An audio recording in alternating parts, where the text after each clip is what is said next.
Well, this is it. This is one of the big shows in NASCAR. Here they come to the front straightaway. 35 NASCAR Cup regulars, 4 road course ringers.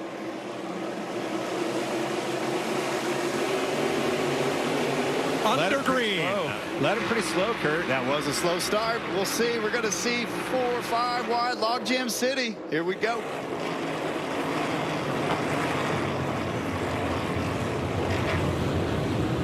That looked quite orderly. It was very civilized. All things considered. 4 wide. That was just the first start. Long race to go. Now, no guarantees we will have restarts today. This race could go green all the way to the checker. Not likely, but possible. That's a good point, Mike. I mean, that's weighing heavily on all these teams. Engineers, drivers, everybody. So tight right through there, trying to get things sorted out. And here comes Cindric. Give that spot up. Cindric on the outside, trying to take second from Reddick. Remember when he dominated in the rain here 2 years ago? There's that jump you were talking about. Yeah, Reddick didn't quite get the best turn 1, and he's still trying to reel back, and he might have to settle into third. He's going to throw it in there. We'll see. Cindric ran him wide, and I don't think he liked it. He dove back down to the inside, took that position away. And there they go. They're all the way down that long back straightaway. Going to be grabbing 5th gear, 175 miles per hour down into turn 12. My money's on the 45 here at Outbragam. Off of a 40-mile-an-hour corner, mind you. Full send right here. Send it in there. Well, and look at Suarez. Look what it does for him. Those two need to sort that out pretty quick, or else he's going to get a 2 for 1. Seen that many times on that corner. I think that was generous of Cindric to kind of yield and get settled in here. Smart. This is that tight stadium section. Man, Suarez dove it in there. Took that spot. Door slammed Cindric. Almost spun out Reddick in doing so. And that happens sometimes where that car that's not even expecting anything because the 2 behind them are racing so hard, you end up getting clobbered from 2 cars back. Cool corner, though. It opens you have to get that wide entrance, but it opens a door up for somebody to take it, and that's exactly what Suarez did. Cindric coming right back on the inside. That's the preferred line right there at turn 20. Yeah, that's some great racing. Positioning back, going back again, and then having some crossovers. Clean air is so important. That's why these drivers are fighting tooth and nail for those early positions. Huge dive bomb. Noah Gragson up 2 spots on the first lap. Kyle Larson up 3. That was Allmendinger. Really dove it in. Keselowski. Caution. Well, here it is. Didn't know if it was going to happen. Sure enough. And Jimmy Johnson in the pit lane. Right rear down on him.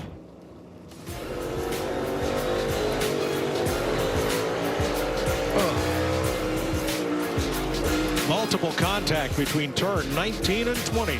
Puts us under caution after lap 1.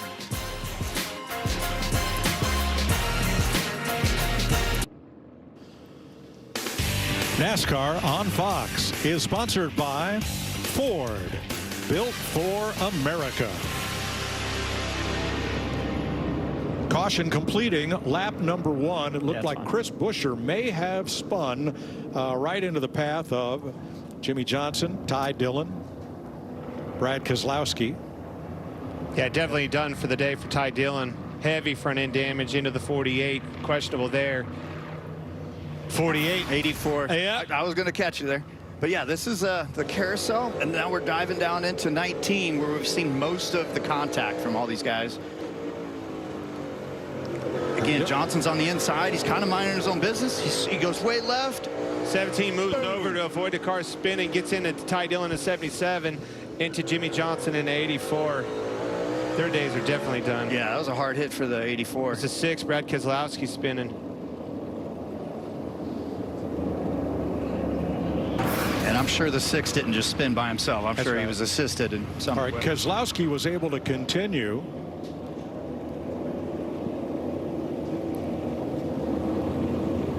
We managed to get it fired up, bottomed out real bad and spun out. Just bottomed out super hard and turned 19 and spun out. Oh, wow. Well, he got assist, but it was off of that was them lowering blocks I was talking about, ride limiters. That thing will bottom out, take you for a ride. Might have bottomed out on Gunther's carbon fiber parts. Jimmy Johnson on pit road under repair.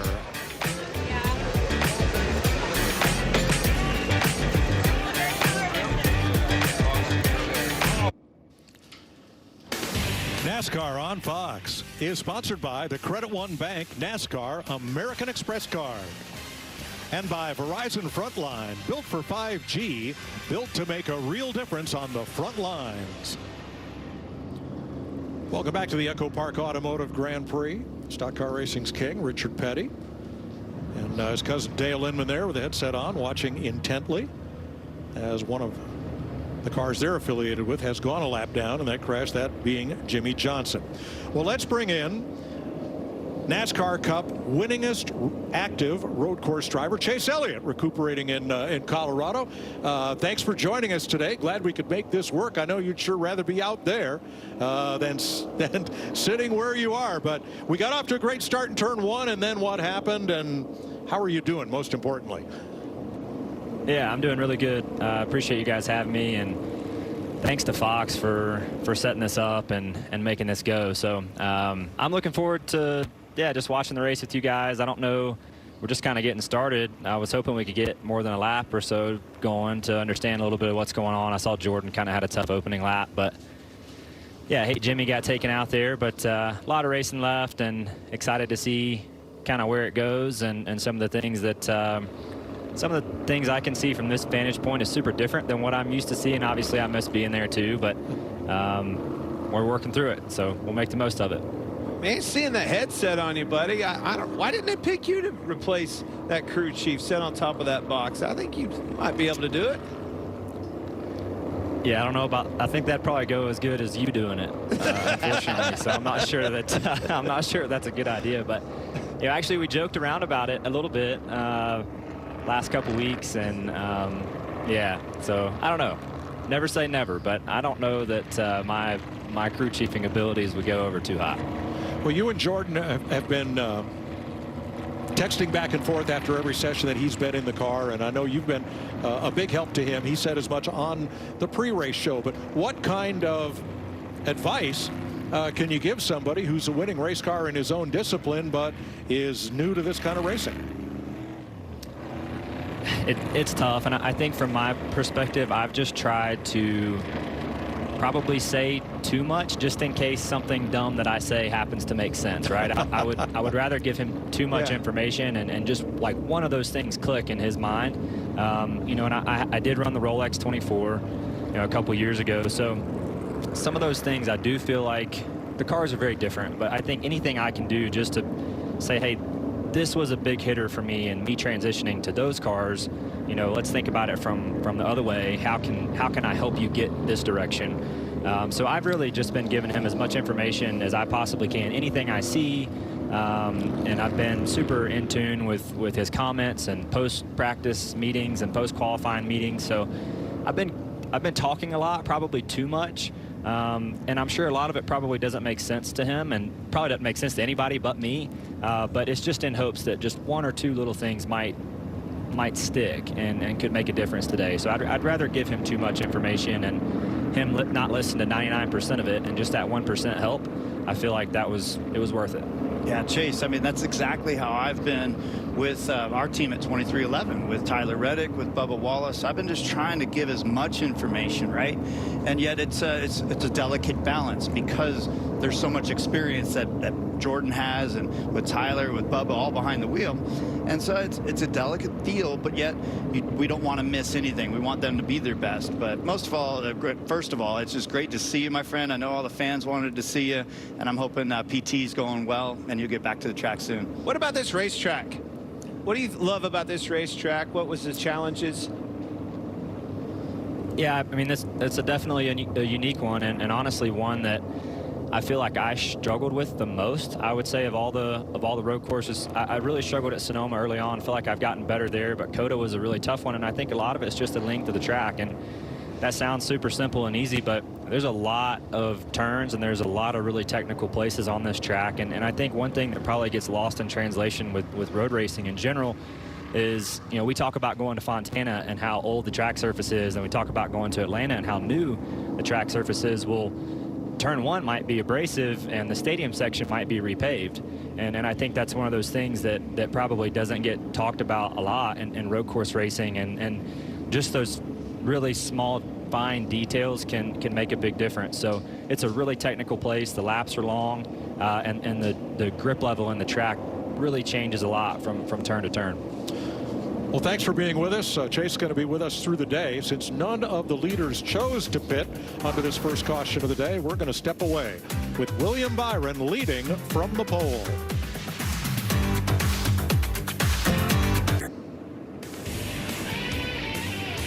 Getting ready for the restart from our aerial coverage provided by Goodyear, powering the race from green to checkered flag and every mile in between.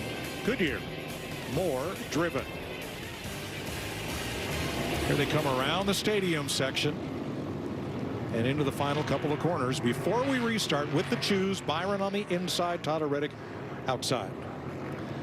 I was quite impressed by what Chase had to say, and also Kurt, that they speak with their drivers or with the guy which took over his drive. I think that is, we asking why are they so quick as well, Reddick and Taylor. I think that is part of it because they were well trained. You know, you're thinking about it, and I think it's pretty cool from the guys putting the effort in to give them their knowledge to do better. You know, sure is. Here they approach the Geico restart zone. Yeah, he was definitely a big part of their success. Here we go, Kurt. A little bit better launch from Reddick, and then again it's just going to fan out, and then it's a matter of how much contact. Wow, look out back. 4, 5, 6 wide. Ran Reddick high. Sure did.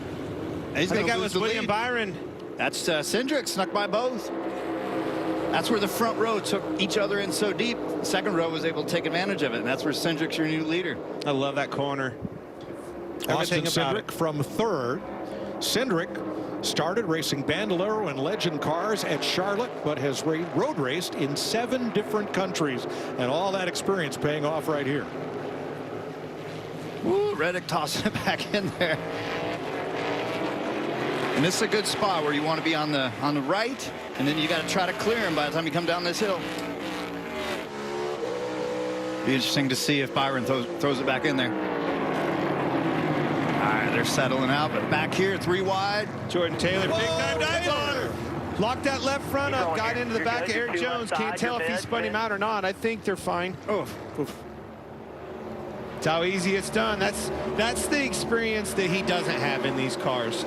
Got in there, locked that up. He was, you know, he was dive bombing, trying to stay off of his teammate Kyle Larson. Man, that was so close. One of the toughest things to do. Now the concern is, sorry, Kurt, I jumped on you, but I was just going to say, now the concern is now that he locked up that left front tire, is it going to lock up easier now that it has a flat spot in it coming into these other hard braking zones, which, you know, is never a fun feeling for a driver, right? So hopefully that's not the case. It looked okay into 12, so hopefully not. And that's one of the things I was going to say. It's like it's so difficult as a new driver to go, how long did I lock that up? Or my awareness and my bearings, where was I? And that's why he ended up so deep. But then it's like, does he know how much he hurt the tire? It's very difficult to do that when you're a new guy in a big, heavy car like this. Well, hey, and you don't think you're the new guy, and all those guys don't know that. They know how fast you are. Your experience level is going to show that. They saw the lap times in qualifying and in practice. But these restarts are a whole different animal. You guys know that better than most. Trying to get him, you know, he just went spread out. Let me go back to work. Exactly. Just let me see some of my normal, like, pickup points on corner entry and exit. And turn 1 still has the excitement of the. That's what there we go. It is. They're bouncing off each other. It was 3 guys, 3 wide, right next to each other, and the car up front got hit, and he wasn't even expecting to get hit. Well, he did. Now he's got a long hole to dig out of. Briscoe was 17th. Very impressed with Cindric, how he navigated that restart, took advantage of William Byron, Reddick getting into one another, got them both. He's the one that's the quiet guy out there. Everybody saw the speed in Reddick. You could see him getting right back to his rear bumper. Obviously, William Byron on the pole, but Cindric, a lot of experience on these road courses with him. Let's go back to the restart. You see Austin Cindric. Yeah, William Byron already bouncing off the outside of and running Reddick wide. Suarez almost got them both as well. Yeah, one of the toughest things is when your pace isn't up And now you're down into turn 11 with Taylor. Oof. Yeah, it's just that's where the front just isn't going to turn if you're on the brake that hard. And then back in turn 1, we'll show you what happened to Briscoe.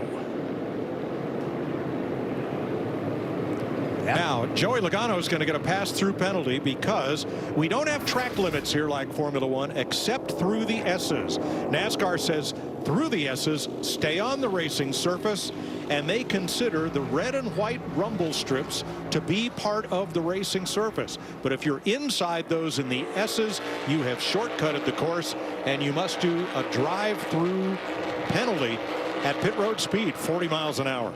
Yeah, big penalty. You know, that's kind of self-policing until it's not. Now, Popo's got the radar gun out, and he's looking. I bet you it's in that hot spot turn 4. We'll try to find footage of it, but that's an easy place to gain a lot of time, but it's not worth the risk if you're going to end up getting busted. Big penalty. Won't go a lap down like you would on another racetrack, a shorter racetrack, you know, your ovals, but probably at least a 45-second penalty. Man, Reddick is all over him. He's bringing the heat. He wants that lead back big time. He's got Byron right on him. I mean, this is usually when you find trouble at this track, is when second's hustling the leader, and then third place is applying pressure from back there. Chase, what's your thinking on the opening laps of a race like this? Do you want to lead if you can, pick up spots, or do you want to just establish a rhythm early on? Well, I think the big one's getting through turn 1. I mean, I know we talk about it a lot, but it's very true. I mean, I look at Jordan. He qualified 4th there, right? Now he's outside the top 10 in just a couple of laps. So I think a lot of it's just getting into a rhythm. I mean, I talk about that a lot with road course racing, but I think a lot of it's just falling into a rhythm, whether that's in 1st or whether that's in 5th. I think getting to that point without having damage on your car is key. I mean, look at something as simple as what happened to Briscoe. Yes, it looked like he just got turned, but he got hit straight in the left rear tire. So if I had to guess that now he's got left rear toe link damage, that's going to impact him for the rest of the day. So sure, while the front and rear bumpers are extremely robust on these cars, the actual suspension is not. So it's definitely a fine balance. But I think just finding a rhythm, whether that's 1st or 5th, got a great battle for the lead. Yes, we Tyler's do, in a great buddy. spot to go ahead. These guys are battling door to door, back and forth. You dive bomb me, I'll take it back. Unbelievable racing. Hey, why we're talking about that, the 11 and the 7 both caught. Cutting the course back there would be making a pass-through penalty. This is lap 7. These guys are racing like it's lap 67. This is awesome just to see these guys going back and forth and the respect that they're showing right now. I don't know if that'll happen later. And NASCAR will point to the parity. Unlike Formula One, here's a Toyota, a Ford, and a Chevrolet. 1, 2, 3. Yeah, they all compete, and I think, as it was said before, they just try all to get in a rhythm now, I think, and then after the first pit stop, trying to divide a little bit more, but in the moment, just get in a rhythm and know where we are at, and get to the first of the end of the first stage. Tyler Reddick, one of 3 drivers to lead in the first 8 laps at Circuit of the Americas. Grab a nice cold Coke, sugar, and buckle up. You're watching NASCAR on Fox.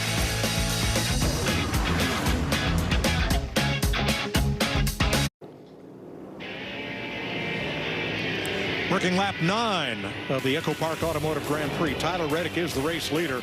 Add Michael McDowell to the list of drivers who have been penalized for shortcutting the S's, and we'll show you the footage on Joey Logano that was used to call his penalty, along with Denny Hamlin and Corey LaJoie.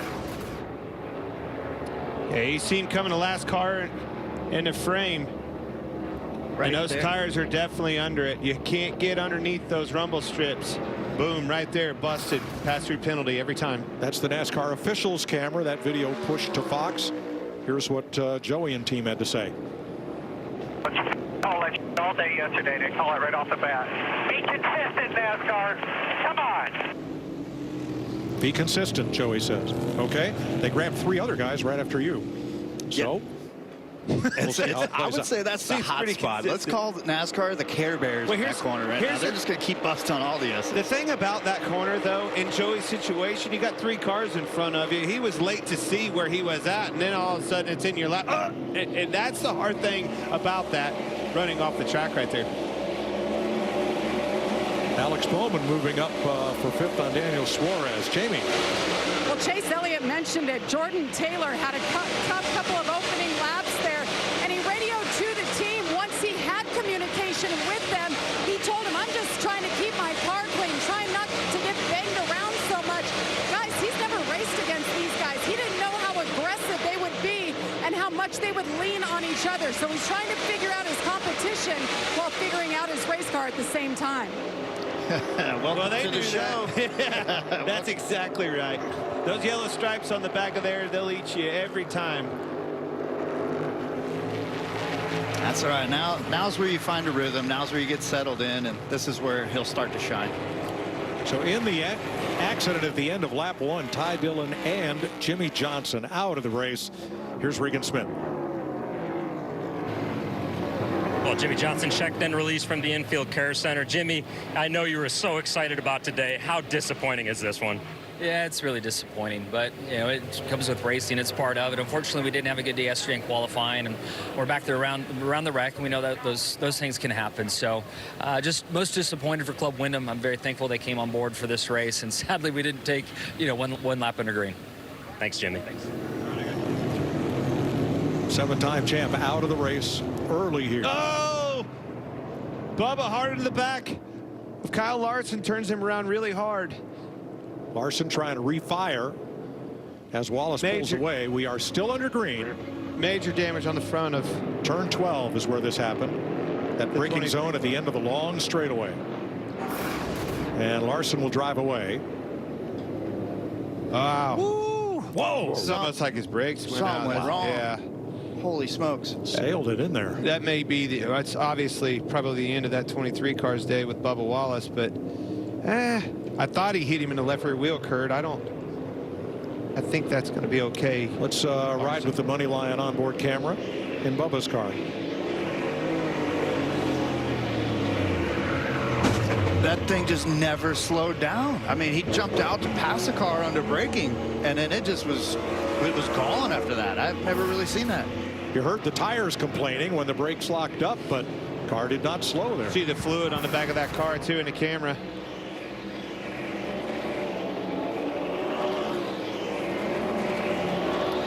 And Cody Ware with a spin. Overcorrected. Kyle Larson in trouble again. And this is where guys would want to pit because the yellow's most likely going to come out. And maybe a few guys did sneak on to pit road. And caution is out. I wonder if Larson was trying to get to pit road. Fire back up here. And got in the oil of the car that wiped him out. That's exactly what happened. So Larson gets going again. And we have the second caution flag of the day. Oh, Kyle Larson turned by Denny Hamlin. Denny Hamlin.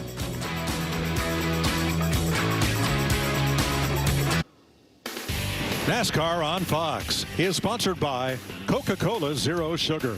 Is it the best Coke ever? And by Toyota. Let's go places. Working lap 12, second caution of the day. Here's why. Bubba Wallace slow on the right. And you're going to have Denny Hamlin coming in and Kyle Larson. I mean, Bubba's wounded. He's trying to get back to the pits, and then, I think the 5 was trying to get to the pits too. Well, I think he was definitely trying to get to the pits. I mean, it all came down to, Bubba being wounded with that rear end being broke, everything else you see, and 11 coming around there so fast made, a last minute try to avert around him and got into that 5 again.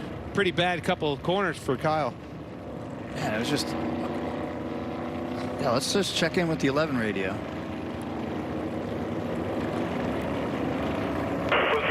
Trying to get into 23 because he just stopped. I don't believe so. I don't believe so. I think he was trying to get to pit road. Quite possibly. Now, yesterday we heard from Kyle Busch that in driving in the Xfinity race, a car with a conventional H-pattern shifter developed a blister because we don't have those kind of shifters anymore in the Cup cars. We have sequential shifters. Here's a look with Larry McReynolds and our Toyota Cutaway car. Prior to 2022, the transmission in our race car was a 4-speed manual transmission. In our current car, it's actually a 5-speed, a sequential shifter. Let's go inside the Toyota Tech Center to our Toyota Cutaway car, and let's take a look at the sequential shifter. It's still located on the right-hand side of the driver, and to upshift, he just keeps clicking it back all the way to 5th gear. Downshift, you just move it forward. Now, it works pretty simple. There's a rod that goes through the rear firewall to the top of the gearbox, and that's what actually changes the gear. Now remember, this is a 3.41 mile road course. We've seen where drivers will be shifting roughly 25 times a lap. Mike, 68 laps, that's almost 1,700 shifts in this race today. Wow. Thanks, Larry. Pits will be open this time under this second caution of the day. Looks hot in there. And we've got 3 to go on this stage here. This will be interesting. If you want to stay out, grab some stage points and then pit while it's going to be under green is what we would assume. But there's still a lot of cleanup left.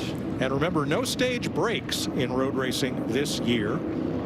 Because you could pit without losing a lap, that meant you had to decide either stage points or track position to win the race, and we've taken that out of play.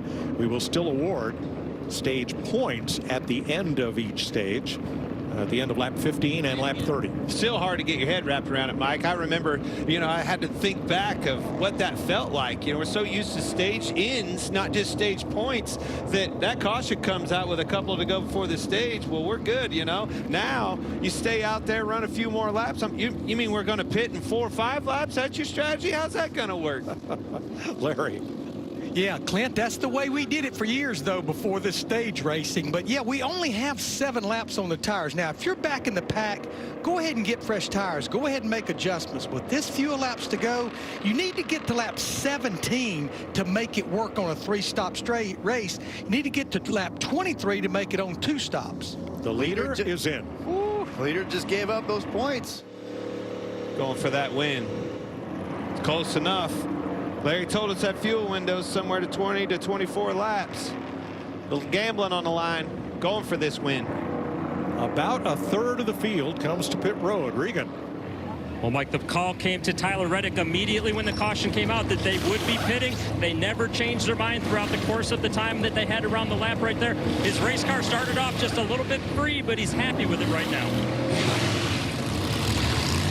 I mean, basically what that says, that's your shot fired. That's laying in the bed you make. And what that means is you run these races backwards. The math is there. Now you're going to need some cautions to make that math work. What I'm seeing, you probably see him, Kurt. Corey LaJoie picked up a penalty for too fast exiting. We'll be lined up and choosing for the restart when we come back. You're watching NASCAR on Fox from the Circuit of the Americas in Austin, Texas.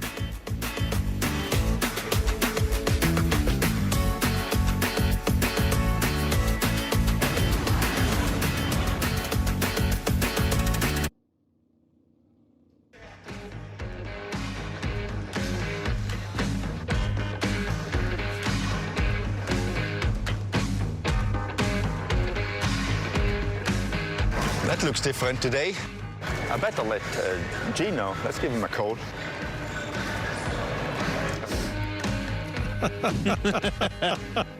From Drive to Survive, one of the most heard lines.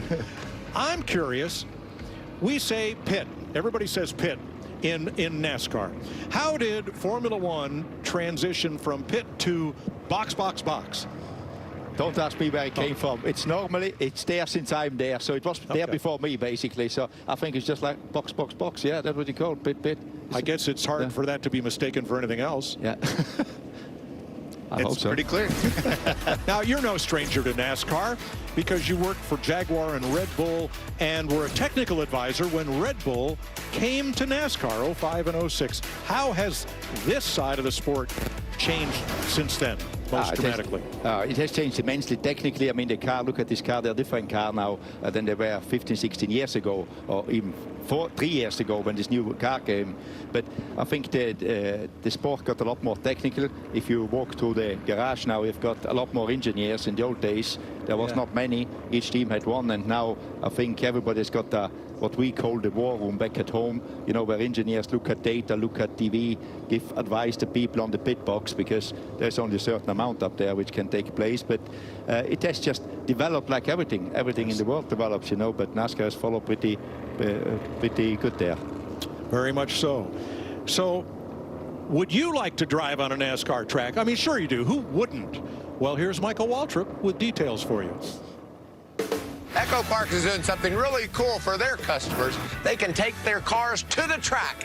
Go to speedwaymotorsports.com/take it to the track for more information. Can you imagine rolling out on the Atlanta Motor Speedway, Charlotte, Texas, Vegas? Man, so much fun. EchoPark, that's where it's at.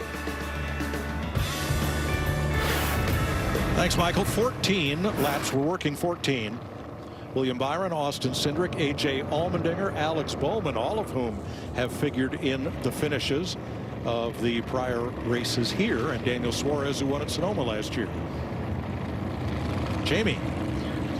Well, Mike, that incident involved the 5 of Kyle Larson, so I checked with his team. He brought it into pit road, and they said he was going to pit. And when that happened, Denny got into the back of him and spun him around. They checked the car. They did have some pretty significant damage in the left rear area. They were able to shut off the engine, work on it. He went back out. He's going to come in and top off. But he said the wheel's straight. Everything else looks good. Good. A lot of that damage, it looked to me like it was back on that rear bumper just before that so important left rear tire. These boys up front, Kurt, they are putting on a show. And look who's starting to show his face into that show. Allmendinger won yesterday's race, and there he is. Bubba out of the race, unfortunately. Frustrated. Yeah, too much damage on that car to continue from the incident with Hamlin and Larson. Now, Larson on the damaged vehicle policy clock, so he's going to have to take this restart and get going. Here's A.J. Allmendinger's radio. Got me there, AJ. Test 1, 2, test 1, 2. I got you. Make it quick. 23, 24 on pit road. 23 on track, 24 on pit road. Copy. And just say go through camp for that. What's the other number? 546, 45, 46. Copy. There's your strategy. Regan. Clint, it's been big troubles for A.J. Allmendinger right now. He has no communication. They briefly had it, and that's when they updated him exactly on when he would need to pit in case he's got to make the call from the driver's seat himself. You know, so interesting, though, hearing that fuel strategy. That's why they told him that. It's pretty much what you heard across the board when I was down in the garage area all day long. That 24 lap, 24 number keeps coming up for everybody's fuel mileage, and then that 44, 45 gets you to the end of the race. All right, now this restart is for stage points. They will be awarded as they cross the start-finish line, but no stage break. The race goes on. Interesting, yeah. So there'll be the restart zone, and then maybe about 200 more yards will be the line and where the points will come out. But the big thing to remember here, these tires, they're old on the top 15 guys. Lots of refires. They're going to be slip sliding around double extra on this restart, and I would most likely see everybody start pitting in this window of 15 up to that 24 number. There we go. This is going to be an interesting one with all the old tires. Back to green. And Byron will be credited with the stage win over Cindric, Allmendinger, Bowman, and Chastain. Okay, stage 2. Come on, everybody in the corner. 45 went super low to the inside. Fresh tires with him. Harvick's got fresh tires as well. And there's a bunch of them back there that are kind of just log jammed up with fresh tires. So and when's the best time to capitalize on those fresh tires? Immediately, when everybody's balled up, everybody's slipping, sliding around. That's a gorgeous view. I love watching the serpentine through there. It's like the old video game Centipede. And it's tight, asking a lot out of those cars and switchbacks back and forth, back and forth. The car wants to get laterally loose, hard to handle there.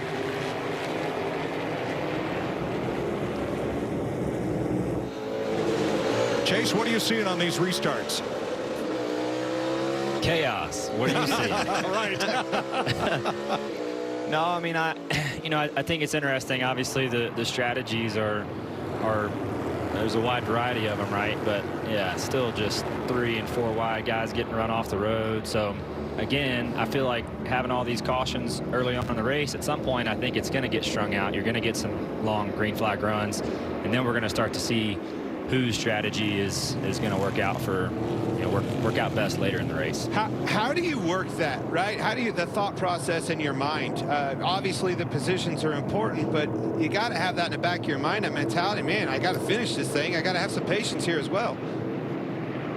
Well, for me, I feel like those opening laps would have been a bit more tame. I feel like than what it was, and I think that's probably the case for for everybody. But I think, well, I say that, and Suarez about gets to 48, but I think that at some point, again, and we see this a lot, anytime races have a bit of a wild start, I feel like then they start to get strung out. You're going to get some runs. So I anticipate that coming here probably now.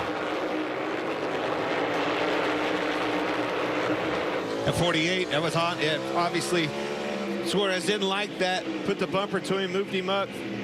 Bowman tried to stay with it and slid off the racetrack.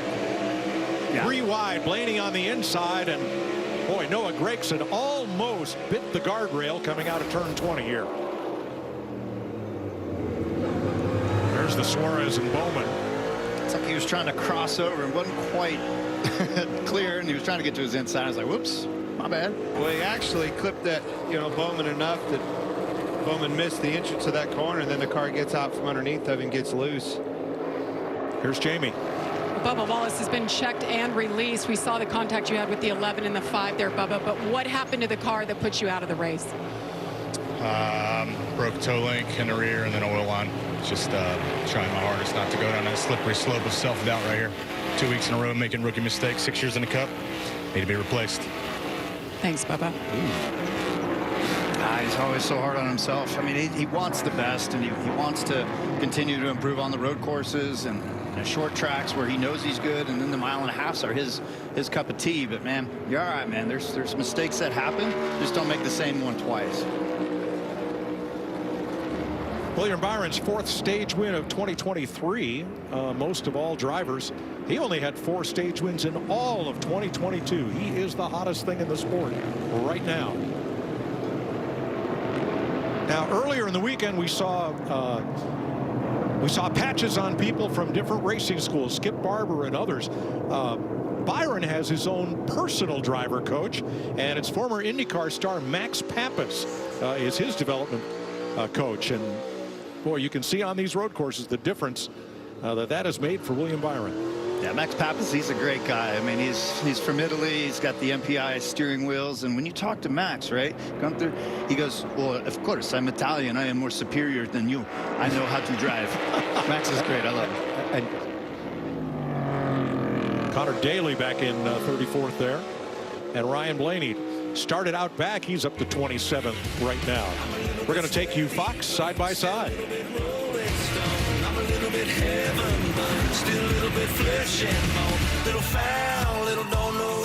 Imagine yourself in a new Toyota. Yeah. Sick. Whoa. Oh, yeah. Did you know that every new Toyota comes with Toyota Care? A 2-year or 25,000-mile maintenance plan and roadside assistance. That's the value you can expect from Toyota. Ready, set, go get your Toyota today. Toyota, let's go places. People throw around legend a little too freely these days. Legends are legends for a reason. It's why most are never called it. A legend in this sport is about 75 years of going fast and all the unforgettable moments that filled those years up. So after all this time, when we call something NASCAR legends, you best know we mean it. The Eagle has landed. That's one small step for man. Hey, what's up? Houston, we have a situation. How did you get here? Your character's in our video game. Video game? Yeah, it's what we do with Xfinity 10G. It's like, the best network imaginable. What the heck is that? Those are the bad guys. Are they friendly? The 10G network, only from Xfinity. one giant leap for mankind.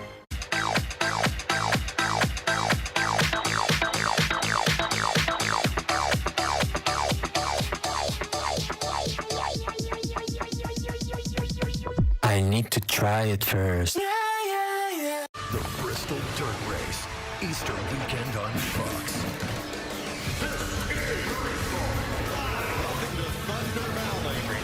Chaos will ensue. Who's gonna save it?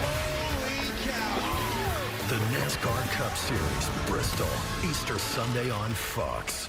Ray Magliozzi here. When you need parts, eBay Motors ensures a guaranteed fit. Hey, Dave. Yep. Wait. How are those new wipers? They're small. Just go to eBay Motors where the check means a guaranteed fit. Let's ride.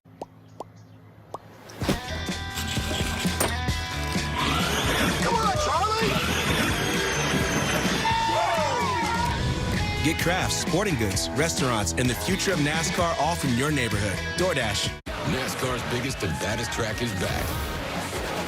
Get your tickets now at TalladegaSuperspeedway.com.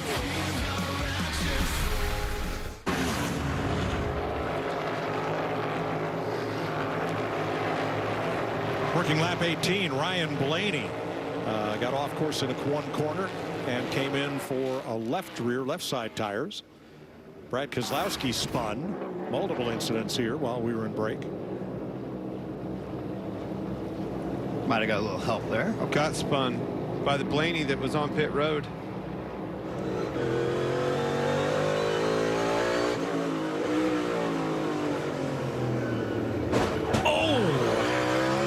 And then Ryan gets spun. Yep. It was Larson that got into him.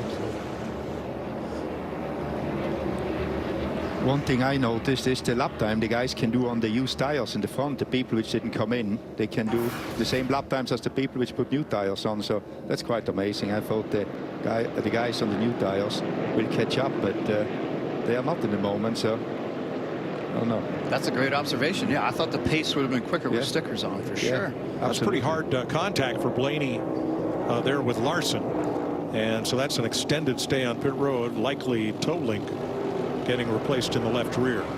So you see when the drivers were in since their last pit stop, we've run 18 laps. So all those 18s are drivers that have not yet stopped in this race. Well, I think that opens the door up. It's interesting perspective that you noticed that, Gunther. That opens the door up for the conversation of fuel mileage. That's really why you're trying to offset yourself and differentiate yourself from these front runners. Is take advantage of something else strategy-wise. You guys don't have that. All you have is tires in F1. Yeah, it is very easy in F1, as you say, compared with this one. No, but obviously that's a big difference. If you have to calculate fuel mileage, it's a lot more difficult to get the tire sorted out. We just look at the degradation of the tire, and then we decide when and where to change. Yeah. And then so here's what I see, guys. One pit stop. Absolutely. Go ahead, Larry. Yeah, here's what I see, guys. When we come back around, we're coming to lap 20. That'll be 48 laps to go right there. Split that in half. That's 24 laps to run. I think the window's about to open for a lot of these leaders to come to pit road. In the perfect world, you come and then a caution comes out and everybody else has to pit under caution. You don't want to be the last one to pit under green. Yeah, and if you have the opportunity, like you said, to jump a caution, but these guys are showing such good pace that are out front, Larry. I just don't see the advantage of the guys pitting, because if I'm not mistaken, I think you can two-stop this race. I'm not sure it's required to do three, so just keeping their track position and keeping themselves out of trouble. Look what happened to Kyle and Ryan there. Those two cars definitely have damage. Well, Martin Truex and Tyler Reddick are flying up through the field after pit stops. They've climbed to 12th and 13th now. There's the Toyota cam on board Truex.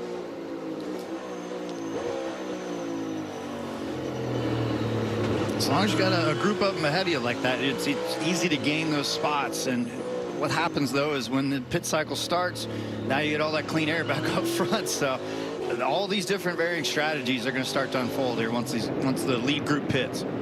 And that's how you do it better than the rest. 2 for 1. Take advantage of that Martin Truex trying to make the pass on Ryan Prix. Cross them over, pass them both. Boom. Rolling that 45 car. Fastest car on the track all weekend long. I know William Byron beat him on that last round of qualifying. But without a doubt, Reddick. Check this out. They went wide. He was able to turn under them, take advantage of a neat situation corner that they have on this place. Gave him room, though. See, he gave Truex plenty of room. And that's what I like about that, is racing each other with respect. All that contact is just going to slow you down. Yeah, there might have been a little Toyota camaraderie there. It's like, all right, you're a little quicker. I'll let you go for right now. Regan. Well, Kyle Busch deciding to peel off onto pit road. His race car been a little loose with the rear of it so far to start the race, complaining about the back sliding around more than he needs. All right, well, you heard them guys. They're talking about coming on that 24. Well, I need some track position. How am I going to do that? Come a little bit early. Jensen Button on pit road. He had gotten up into the top 15 and makes his first NASCAR pit stop alongside Almirola. And, you know, talking to him, Kurt, in the pre-race, this was right down his game plan. He's going to be patient. You can feel that in his conversation that he had with us, and I think it's paying off for him. Yeah, when you're in such a unique situation with the car, you just want to make no mistakes and just try to stay nice, smooth, and simple. But he knows this racetrack. He knows COTA, so he's able to apply things. And once you cross over halfway through the race, it's like, all right, I've gained all the knowledge that I have. It's time to apply it. Look at the fenders on that car, though. That's what I'm saying. Very patient out there. A lot of chaos, a lot of torn up race cars already. A lot of big name drivers out of this race.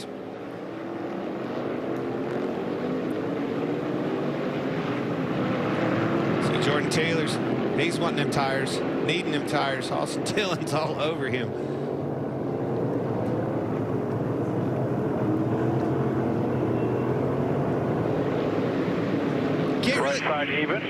Can't really settle in at this racetrack, can you, Chase?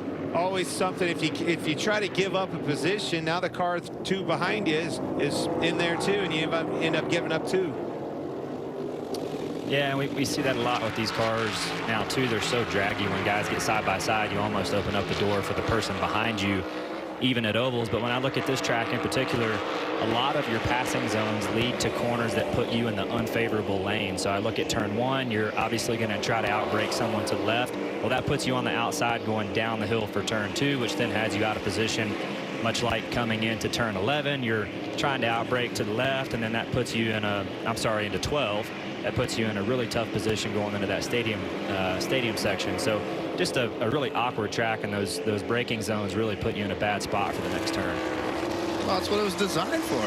The entertainment side of it and the ability to make those crossover passes. And you're exactly right, Chase. It's the braking zone is one thing, and then the next set of corners, you never really can get away from a guy cleanly once you do make a pass.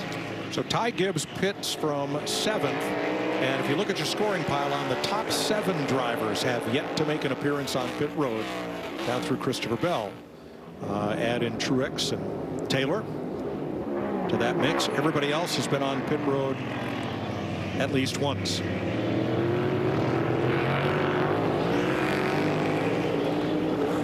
Well, things are finally starting to calm down a little bit, right?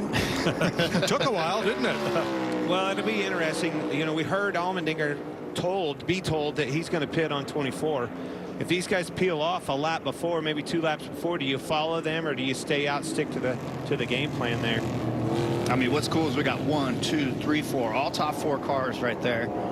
This is one of those like ins and out laps in F1 where it's like push, push, push, right, to get as much as you can on your in and on your out lap to try to leapfrog guys.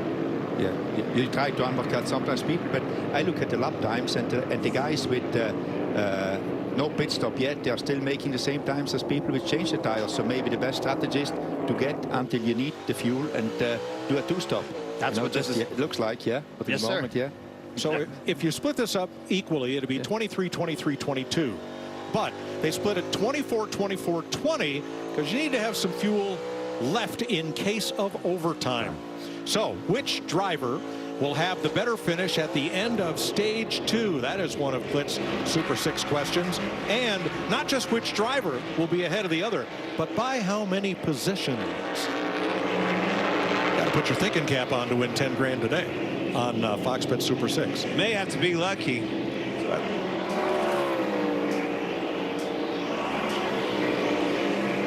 I'd say, though, the biggest movers, let's go down to Jamie with the 9. Well, Jordan Taylor, he's never made a pit stop in NASCAR. This is unlike anything he's done before in any of the kind of racing. It's 4 tires and fuel here, a little bit tight on corner entry, but so many things he's hearing and thinking about right now. Seems to be a good stop for Jordan Taylor in the 9. See him waiting on that fuel. Had that pit stop done, waiting on the fuel. Need that fuel to get to this next stop. Make it to the end of this race. That's where you tell the pit crew, hey, just get the lugs tight, take your time, so we'll be waiting on fuel. The fuel guy on races like this and super speedways, a lot of times, is the most important guy. Woo-hoo-hoo. Did you see Allmendinger holding on to that thing? Yeah, these tires are at the end of their life on these front runners. Corey LaJoie is dragging his diffuser, so he is being posted to come to pit road. Gunther, don't you own that company? Boy, they'll be on the phone Monday morning. Sounds like they called me, you know. Give him a deal. So Kyle Busch pitted on lap 20. Randall Burnett, his crew chief, told him his right front tire probably would not have made another lap. Interesting. It's probably over cambered, be on the inside edge, and that's interesting. I mean, we wouldn't have thought that we would have heard about that. And then usually these tires they just go when there's an issue. So the beginning of a race, though, is usually the most abrasive on the tires, and so hopefully we won't hear about that problem later.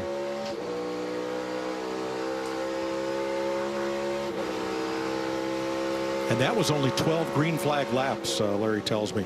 So maybe it was a flat spot. I don't know. Cindric on pit road. That's one of our leaders. One of the 6 that have not yet pitted, Austin Cindric. And the leading Ford in the race comes to pit road. 22 taking 23, right on top of that number. Jamie. Alex Bowman in his pit box, he's been pretty happy. Top 3 lap times here. The pace has been good. Remember, Greg Ives, his former crew chief, on the box. Austin Cindric always so good on these road courses. Right now he's a little bit too tight with the car to get to the cars in front of him, though. Wants an adjustment for that in the middle of the corner. So that leaves only 3 drivers on course that have not yet made a pit stop. Your first 3, Byron, Allmendinger, and Suarez.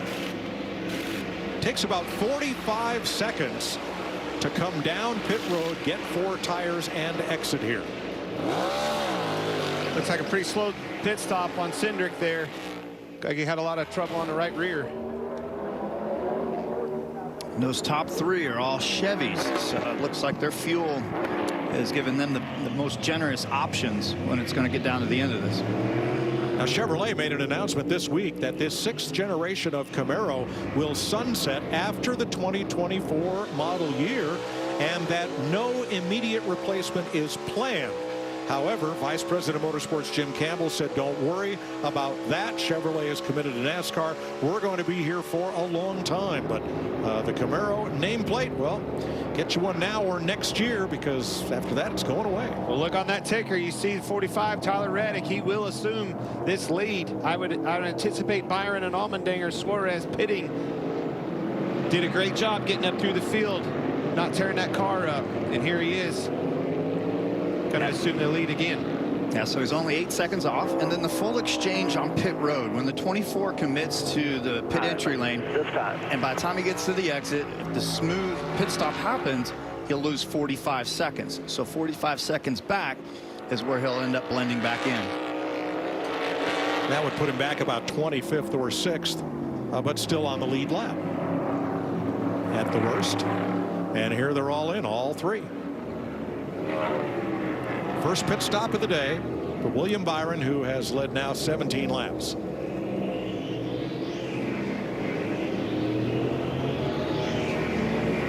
Yeah, so far so good for them. We'll go down to pit road. 40 miles an hour. Doesn't look very fast, Regan. Well, William Byron's been managing the tires and managing the fuel this entire run. No complaints on the race car. Said he loves where the car's at. And you see A.J. Allmendinger in the 16 car behind him. The plan is to throw a radio into A.J. so if they get a yellow flag, he can try and hook it up and hear the race. And William Byron leads them out of the pits as we look at our race off pit road, sponsored by Ram.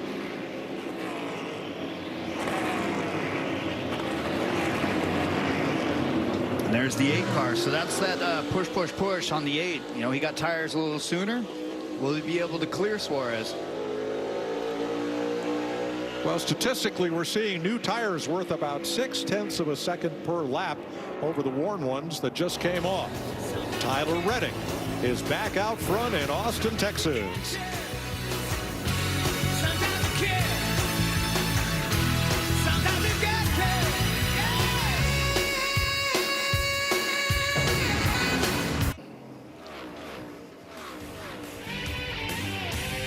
Working lap 25. Tyler Reddick leading Austin Dillon. That brings us to the Coca-Cola Racing Family update with Dillon in second. Joey Logano after one pass-through penalty for cutting the S's in 10th. Hamlin 11th, same penalty. And Daniel Suarez just made his pit stop. So he is 18th. Corey LaJoie being posted to come to pit road, dragging the diffuser. He's had a tough day. Yes, he has. This guy here, though, he's finding his groove. He's leading by 4 seconds, and we've only got a few laps left in this stage. That was probably their agenda, was give up stage 1, and that way we can grab points in stage 2. Our road course ringers, after everybody has now made one pit stop. Kimi Räikkönen in the number 91. He is 13th. Jordan Taylor just made a pit stop, 27th. Jenson Button was in the top 20s, falling to 31st, to Connor Daly, 36th. I like that. That's impressive for Kimi. You know, he's got that one start up at Watkins Glen last summer. Jensen, same thing. Just, I think patience. You know, you come into something new like this. You knew, watched this before. You knew these restarts are going to be wild. Surviving a storm. Räikkönen is the last Ferrari driving world champion, and he got his last Formula One win right here at COTA. I like that. And look at that stud. He's got the sunglasses on in his character. Nobody else got to wear their sunglasses. I mean, is that an Iceman thing? It's an evolution. To wear sunglasses at night like Kim, yeah? Yeah, I like that. Larry Mack, let's talk fuel strategy here. With the tire fall off being less than a second, is that maybe what led teams to a 2-stop rather than a 3-stop strategy? Mike, that's what I'm thinking, because right now when I look at the top 14 drivers, including Tyler Reddick in this 45 that's leading right now, yeah, he's probably going to get those 10 stage points here in a little over 3 laps. He's going to get that playoff point. But they stopped so early, they have to make 2 more trips to pit road. But from William Byron on down, everybody that pitted lap 20 or later, they only have to make 1 more pit stop. The tire degradation, the tire fall off is just not as great as we thought it was going to be. Okay. For more on tires, here's Jamie. Well, Mike, we have a new tire this year. It's grippier. Last year didn't see much wear at all. This time we are seeing wear. This came off of Jordan Taylor's car after 22 laps. The delaminating, it's almost like a chunking. This is the right rear. Same thing here with the left front. Now, we heard we could expect some of that. They saw it a little bit in practice, but certainly something to keep in mind moving forward. Sure. Remember, Jordan had an early brake lockup. Slid into another car there, so that might have been a contributing factor there. Well, Chase, if you were on the horn to Jordan right now, what would you be telling him? Well, I think he's doing a good job. I mean, he's got the car clean, right? Not having any damage through this point in the race is a big deal, and he's got to get to the end in order to have a good finish. So I think he's doing a good job, and at these road courses, sometimes you just have to let this strategy play out and get closer to the end of the race to really understand what it's going to kind of look like. And I think you're at this, the stage where you got a lot of different stuff going on, and we need to just kind of see where it plays out when everybody gets closer to the end. All right, Kurt's going to take us for a little tap dancing here with Tyler Reddick. Yeah, I love the foot camera, and it helps really give you a perspective of how much he's on the brakes coming down to here into 11, pushing hard and blipping the throttle to match the downshifts on the revs, and then he'll ease into the throttle, ease into it, and go full, grabbing gears down the long back straightaway. Real quick blips. I mean, we're now graded on how quick we get our shifts done. But here we go. Boyer, take us down into 12. This will be interesting if he pumps that pedal, pumps that brake pedal. I want to make sure, there it is. Just a little bit of feel. Want to make sure that pedal's there. Is not a good feeling when you go off in that corner 175 mile an hour. That pedal goes to the floor. All right, Gunnar, you're laughing at that. Why? At that little confidence hit. at Clint are laughing because he knows that he would do the same because he's scared that you have no brake in that thing. You know, that is why I'm laughing. I'm not laughing. Yes. I think all the drivers, as much as they're tough guys, I mean, going in there at that speed, you want to make sure your brake is there when you get there. Yes. And then watch the throttle through this long carousel, nice and easy, all the way through. Nice and smooth, and then boom, yeah, check that out. The heart rate, Boyer's all over this. That's beating pretty good there. That's a lot of beats. I think he's working hot in this car too. Look at last week with sustained high-speed laps compared to today. He's working hard. The road courses do that. Road courses, to me, were always one of the toughest, and in Martinsville, like that place would always wear me out as well. It's just because you're up on the wheel and throttle, brake, steering all day long. Lap again, let him know. But I'd say right now, Reddick's in his groove. They're going to grab these stage points, and then they probably, I mean, I'll ask Larry Mack. I mean, they're probably going to run this out as far as they can go on gas and then see where they end up coming out. You heard him talk about it, that 44, 45 lap.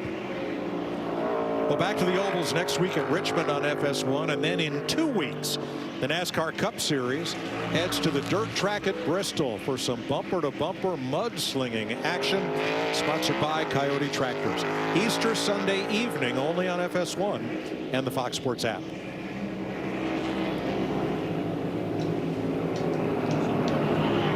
Tickets available for the Bristol Dirt Race. You can get yours now at bristolmotorspeedway.com.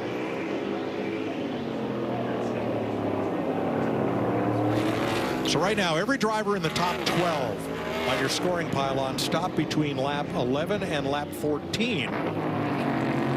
So did Raikkonen and Keselowski. Byron is the first of those that stopped in the most recent sequence of lap 20 to 24.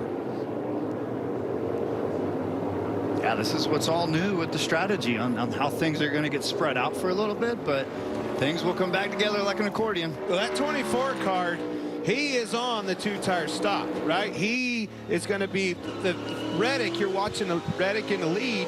You know, he's clear out here, but he pitted so much earlier on lap 13 that he is going to have to pit somewhere around probably 38, 36 to make it to the end. And oh, by the way, that's not going to get him to the end. He's going to need some cautions. Without a caution, that 24 car is in the catbird seat. That's what makes this interesting. That's why you move and take away stage breaks and the things that they've done to try to make this interesting.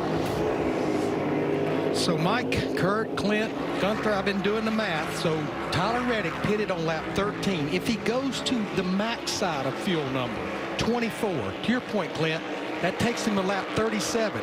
If he does that again, 24 more laps, it takes him to lap 61. That's 6 to 7 laps short of the checkered flag. That's going to take a lot of saving and a lot of cautions. That's not going to get it. You're going to need cautions. I don't think you're going to save on this track this big. 20 turns, way too long around here. Going to need some help. I agree with you. He's going to need some help. I mean, he had a 4-second lead a little bit earlier. Now it's a 7-second lead. Can you start to back it off?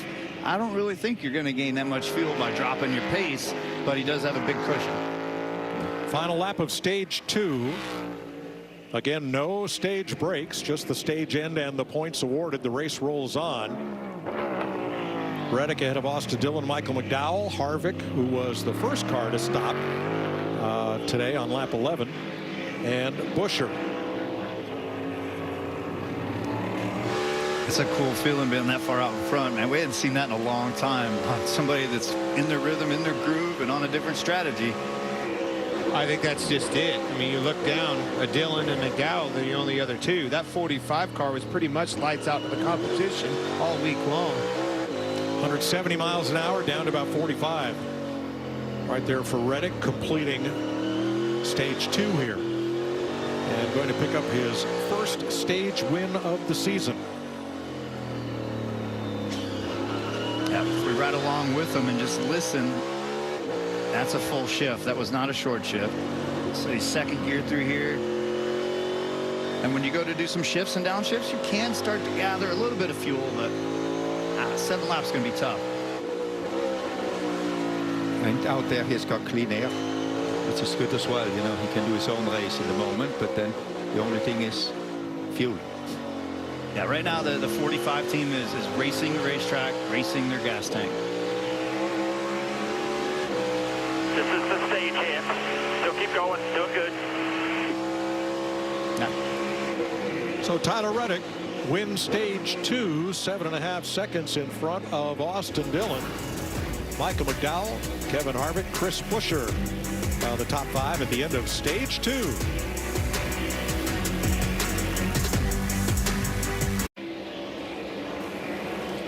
All the drivers on a 3-stop strategy coming in here at lap 32. Austin Dillon, who was running second the first car in, and Kevin Harvick, who led the first parade into the pits at lap 11, right behind him. Kyle Larson among those, with one more stop in the offing for them, and you see things are pretty well strung out. Oops, Kyle Larson too fast entering, and Ty Dillon has been given a penalty, drive-through penalty for, or excuse me, Ty Gibbs for shortcutting the S's. Ty Gibbs.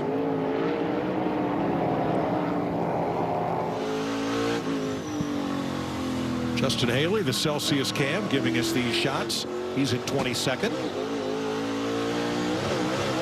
And 33 drivers on the lead lap.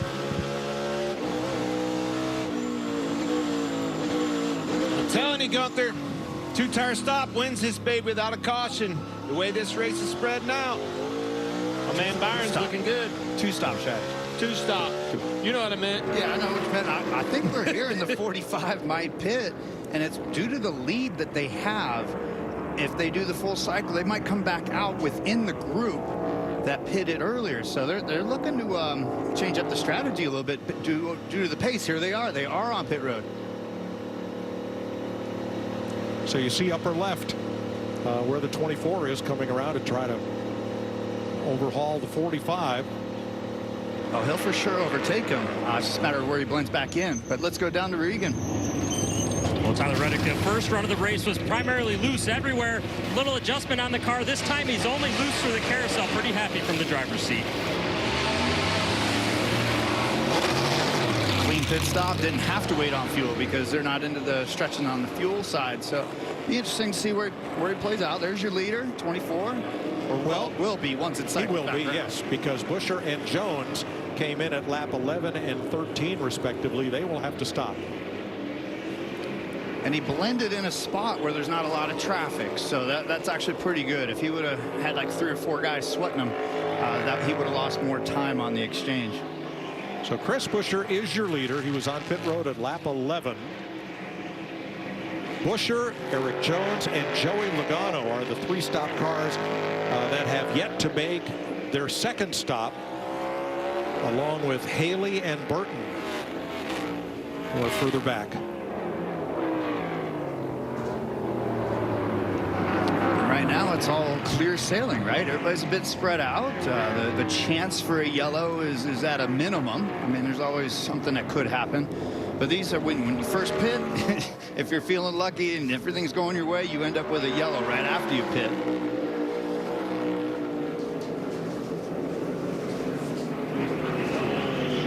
Byron pulls out of the draft on Jones, who may be pitting this time. Jamie. Yeah, listening to the radio for Eric Jones. He's just had a great weekend, Mike. Great qualifying effort of 8th yesterday. Went to the Skip Barber School here at COTA. Been putting a lot of effort into his road coursing skills, trying to get better. He's been pretty happy with the car. Now we could follow William Byron and learn a little bit more here, but Eric Jones shown in the 3rd spot on the 2-stop strategy.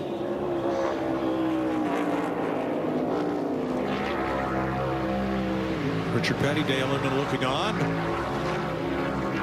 King won 7 championships in that 43 and 200 race victories, including a lot on the road courses at Riverside, California.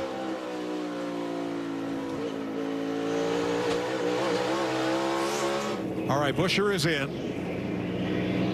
That will hand the lead over to William Byron. Here's Jamie. And Chris Buescher drives down pit lane for his 2nd stop of the day. Here's a driver who's a second at Sonoma. You see Eric Jones on the right side in as well. 4 tires and fuel for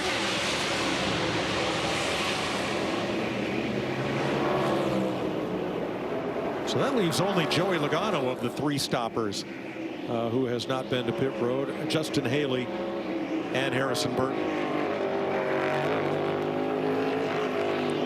What you're seeing is the usual suspects starting to pop back up here, and I like what I'm seeing though out of the 45. They aborted on that sequence, and now they find themselves 6 seconds back. I think that's actually minimizing the damage of what could have happened if they were going to go long. So William Byron back to the lead. He led 16 laps previously today.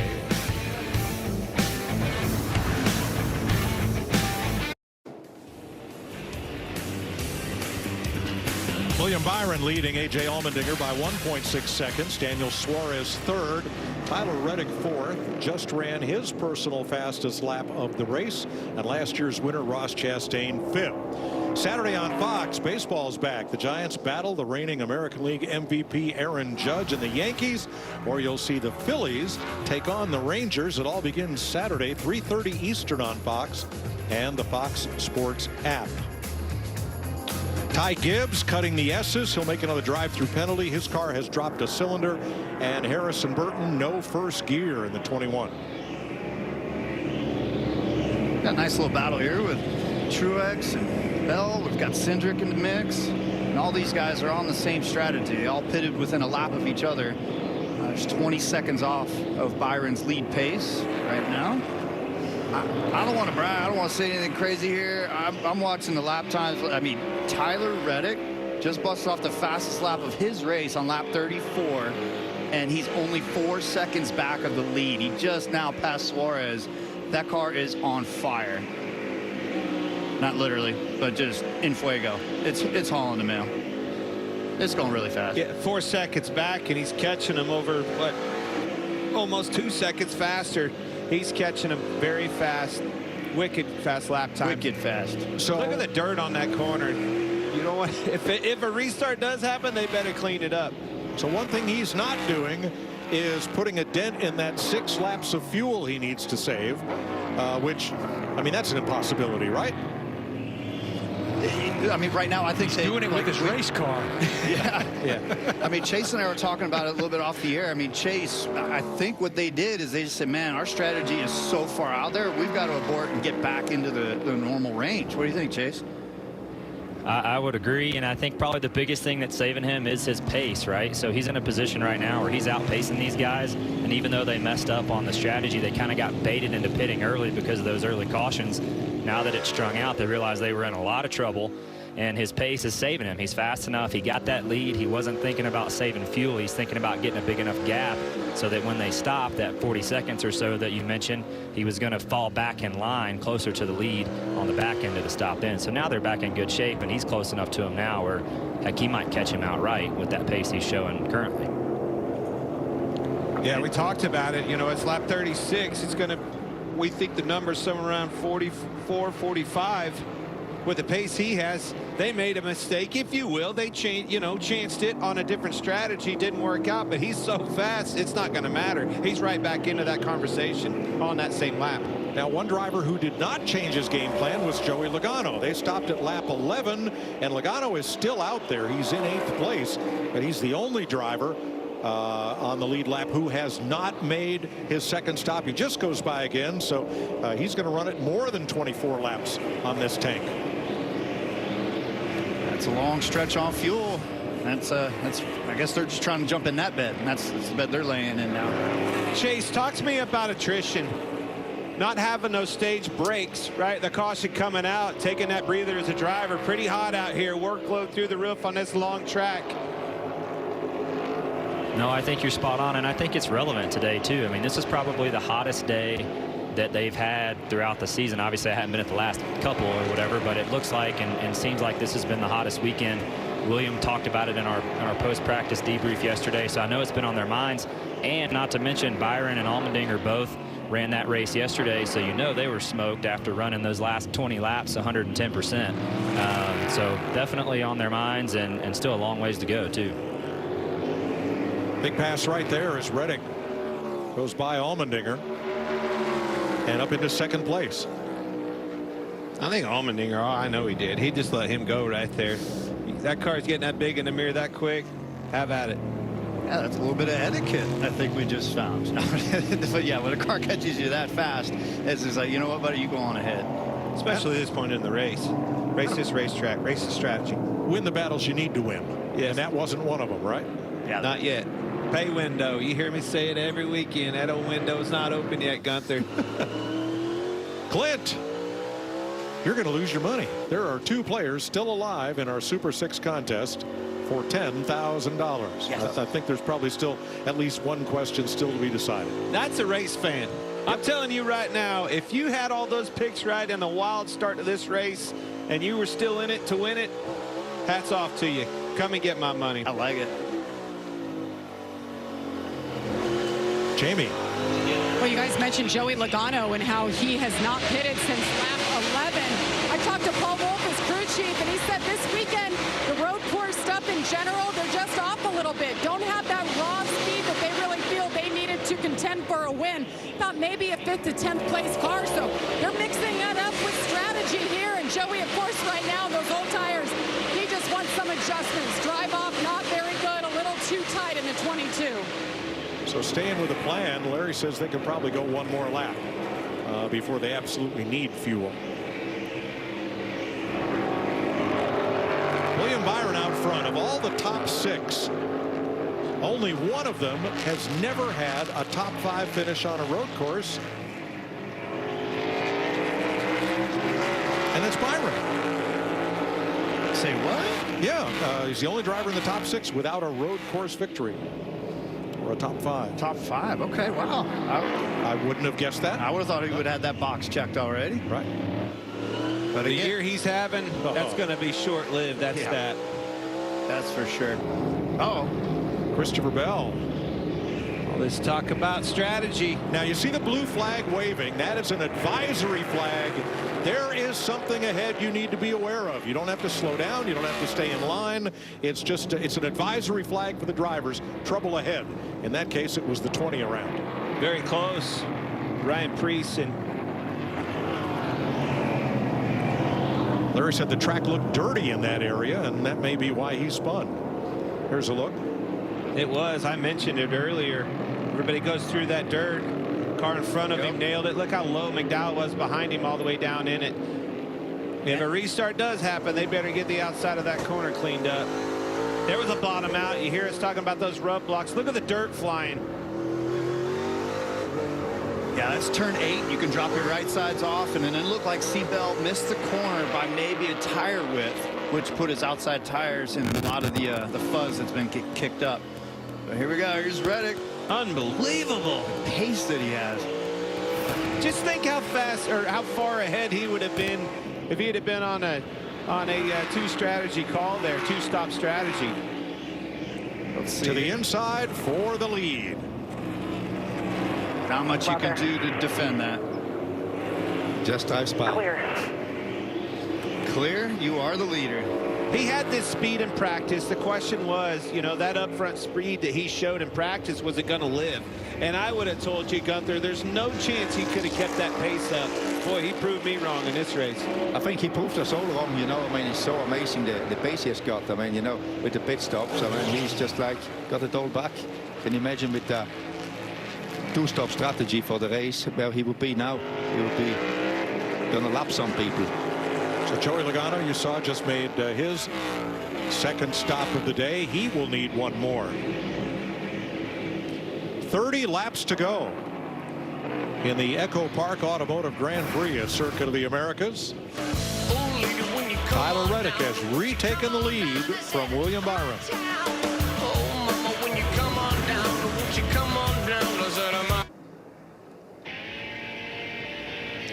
You're watching Tyler Reddick lead William Byron by 1.4 seconds from our Goodyear aerial coverage. Powering every mile and every moment on NASCAR's road to victory. Goodyear, more driven. 29 laps to go here in Austin, Texas. In just 3 weeks, real football for real fans is back. The USFL season opening kickoff weekend starts the new season April 15th and 16th on Fox, NBC, and FS1.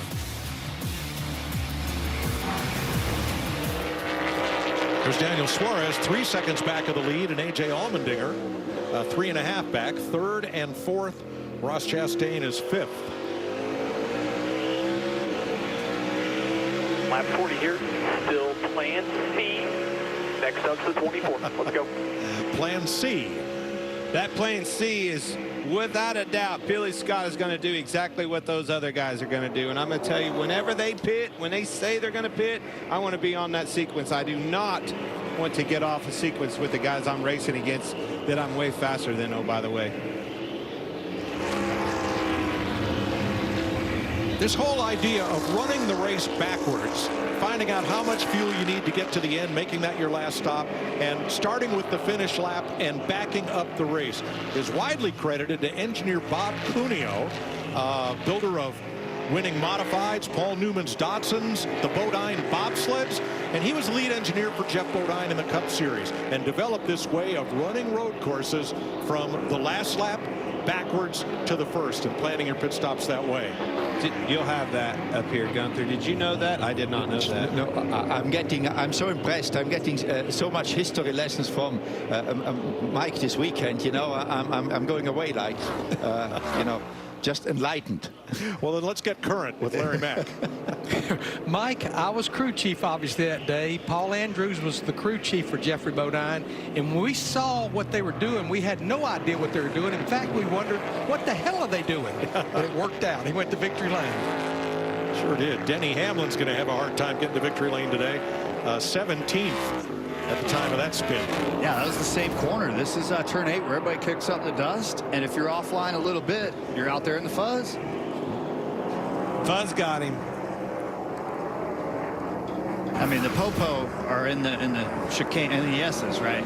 That fuzz is just dirt. You know, their ability to get down below those rumble strips and just keep dipping farther and farther into that dirt. So many times, you know, Sonoma, when you have everybody getting into one and up the hill there, dipping their left side.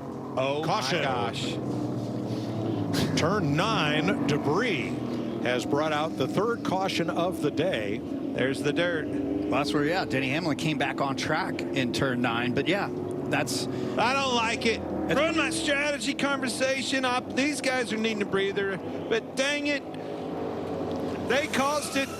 They were in the dirt. And what happens is just so many green flag laps, so many cars going through the dirt in turn 8, the whole place was turning into soup over there. Look at that. I mean, if you miss your line and don't get down, yeah. You said it, Kurt. You nailed it, too. And Denny, he was just a little bit high above those rumble strips, got those left side tires in it. What do you think, Chase? Did you like it? Oh, me. I don't know what to think about that. If I'm Tyler Reddick, I certainly don't like that at all. I've been in that position, but yeah, I mean, obviously, to your point, they need to get it cleaned off now because those cars are going to have to be too wide going through that corner. So as long as they get it cleaned off. But yeah, if I'm Tyler, I'm probably not too happy. And they will. They're going to send the jet dryer out and blow that corner of the track. And we remind you again, there are no track limits here except in the S's. You want to shortcut that corner, kick up a little dirt like the guys used to do at Riverside, California. Well, you go right ahead, but here's the result. Look how much dirt is. Oh, don't look at him. Look at that dirt that was kicked up in that corner. It was getting pretty bad. Well, he's going to need some fancy footwork there because this is one of the narrowest pit roads in NASCAR. And if they all come, we have 33 cars on the lead lap. Oh, this pit road is about to be as busy as a McDonald's drive-through. I mean, everybody's going to be down there. But look at this. There's 27 to go, and you can go 24 on a tank of gas, right? Well, but caution laps will save you fuel. But you need some for the green-white checkers if that comes out for overtime. Larry's calculator's burning up, I can tell. Depends on how long it takes to clean that up. Let's pit 4 tires, pack it full of fuel. Live in the moment right now. I agree with that. Takes the heat off the crew chief, and the pressure's on the pit crews now. Well, for the third time today, the Toyota Camry TRD, all new this year, gets a chance to pace the field. Remember, no stage breaks on the road courses this year. And the strategy we've seen today has been very interesting, especially with Tyler Reddick starting out with one strategy and now it appears flipping to another. But Larry, I guess this stop will just put everybody in the same bucket. It does, Mike. And again, to Kurt's point, we're a little bit shy of the fuel window, but they're probably going to run 1 or 2 more caution laps. So, yeah, just make sure we're mistake-free, pack it full of fuel. When we were looking at, I need to save you, you need to save me 6 laps, no can do. Save me a lap, now we're talking. I might be able to do that inside this race car. It isn't what you guys taught me when I watched the broadcast a lot. It's cautions breed cautions. Isn't that a hot thing going on? A little early for that. Is it too soon? A little early. Wait for the restart and hit us with that one. It's out. There is no way that's the last caution, in my opinion. Here are the pit crews, and they're ranked this season for pit road performance. Byron's on that list. Larry, we know you need fuel. What about tires, 2 or 4? You know what? I got fired after Phoenix. It's pretty simple here. 4. Okay. And if you leave before I get all 4 on there, I'm coming back out there and get you. I'm feeling that burn from inside here. You fired yourself. You didn't get fired. You fired and you yourself. know what? I should have. Gunther would have fired me on Monday. That was so funny. Might not have taken till Monday. Empty seat on the plane going home. You know, with Reddick pitting and pitting later, he's going to be able to, here's another tidbit, probably going to be able to take less fuel and get out even faster, helping that stop where everybody else has to wait on that max fuel. That's going to be something that's interesting to watch here as well. Whoa.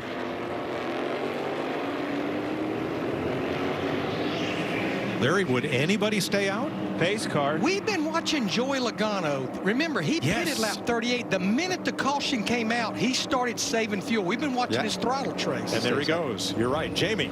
Alex Bowman in the 48, been running top 10 all day long. Remember, he finished 2nd here a year ago. 4 tires, they told him twice, wait on fuel, wait on fuel. There goes the 2nd can there, Regan. Tyler Reddick, he has been getting better as the day goes on. Needed lateral grip. The adjustments have been good. Just a little bit more. And a water bottle as it's extremely hot out here right now. The 99 of Daniel Suarez, a great run in 3rd place. Car was tight earlier. It's too free for him right now, sliding the back just a bit. And the 24 of William Byron, that run the first time he started losing forward drive. Tyler Reddick beats the field out of the pits. Here's your race off pit road, sponsored by Ram. Allmendinger had trouble, lost a lot of spots back there. So as the field forms up out of the pits, we'll take you, Fox, side by side. 26 laps to go.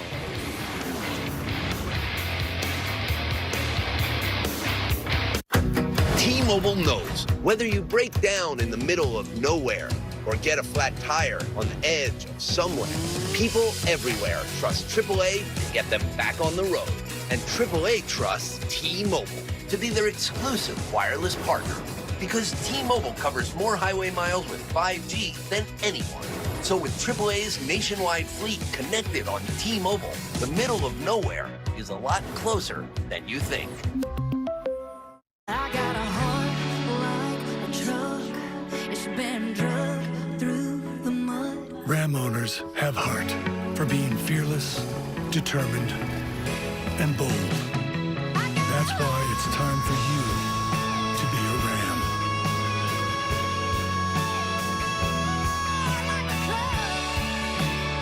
Now with 0.9% financing for 60 months, get an average $11,600 in finance savings on our most popular models.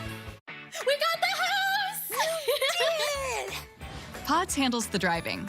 Pack at your pace, store your things until you're ready, then we deliver to your new home, across town or across the country. Pods, your personal moving and storage team. For great views, go to Kansas. For unforgettable views of action-packed racing, go to Kansas Speedway. With a premier facility that gives fans what they want, how they want to see it. We're racing in Kansas. And with a Saturday doubleheader, a Sunday Cup Series race, and great deals on kids' tickets, the views will get better all weekend long. Get your tickets today at KansasSpeedway.com. tomorrow. It's the iHeartRadio Music Awards with host Lenny Kravitz. And it all happens live.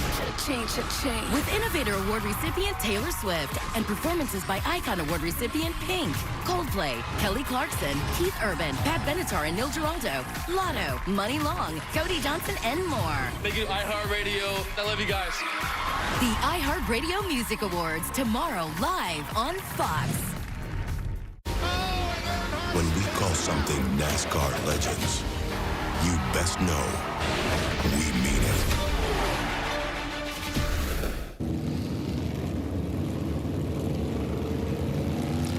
.26 laps to go at Circuit of the Americas. Time for our Credit One Bank ones to watch. Clint, who you got? Allmendinger all the way. Came in third, 15th now. Had a bad pit stop. If anybody can do it, AJ can. I'm going to go with Reddick. He's going to be the rabbit once he clears these couple front runners. I go with Logano. He's on a different strategy, and you never know if it comes to him. Yeah, I'm looking at William in the 24. I think that he's in a position now. He's on equal tires with the 45. He hasn't been that way in quite some time. Hopefully he can have a little extra pace. Well, I'm looking at the Trackhouse cars. Suarez and Chastain won 2 of the road races here last year. See what they've got in this final run to the checkered flag. 26 to go, and those are your Credit One Bank ones to watch. I suppose with seniority, you get to pick 2 cars. Was that what just happened? Picked the whole organization there, Mike. I thought we had to pick 1. Who died and left you, boss? I just gave you respect with the seniority. It's all good. It's all good. All right, they'll come to the Geico restart zone. Oh, my. That's Harrison Burton up front. Now, he is in second. He has no first gear, we're told. And here they come. Logano, Burton, Reddick, Cody Ware up there, William Byron, Suarez, Chastain, and they're on it. Here we go. Oh, boy. Whoa. Look at this. All the way down to pit lane on the inside.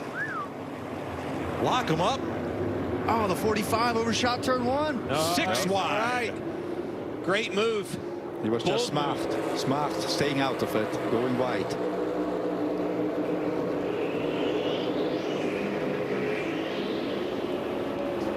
Interesting. Wow, that is such a cool view. You know, and that's exactly what Logano couldn't afford to do. He needed to come off of turn 1 in that lead and didn't.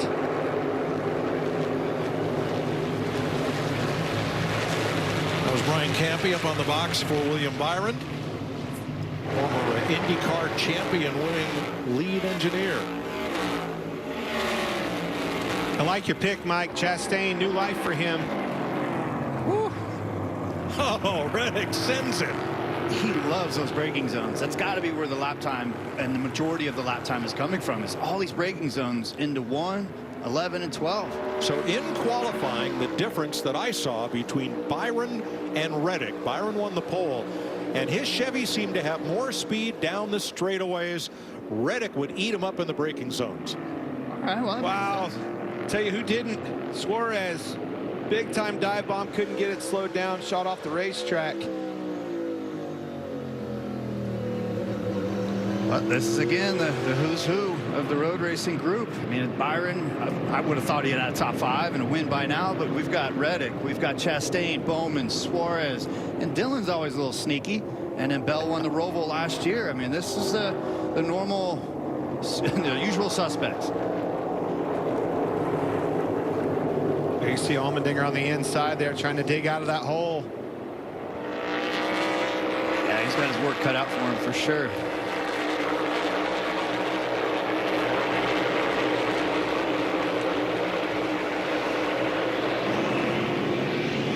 Four cars on the lead lap. Coming to 24 to go.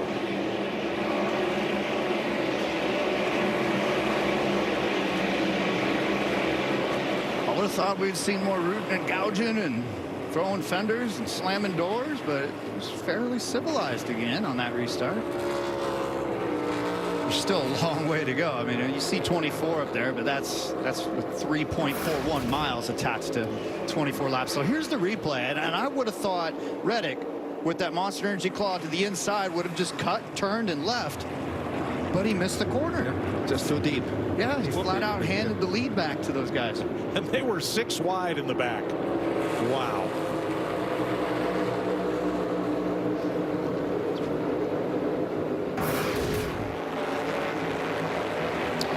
So we've got some radio chatter from earlier. Drivers and spotters talking about restarts from one of the earlier cautions. We'll begin with spotter Stevie Reeves.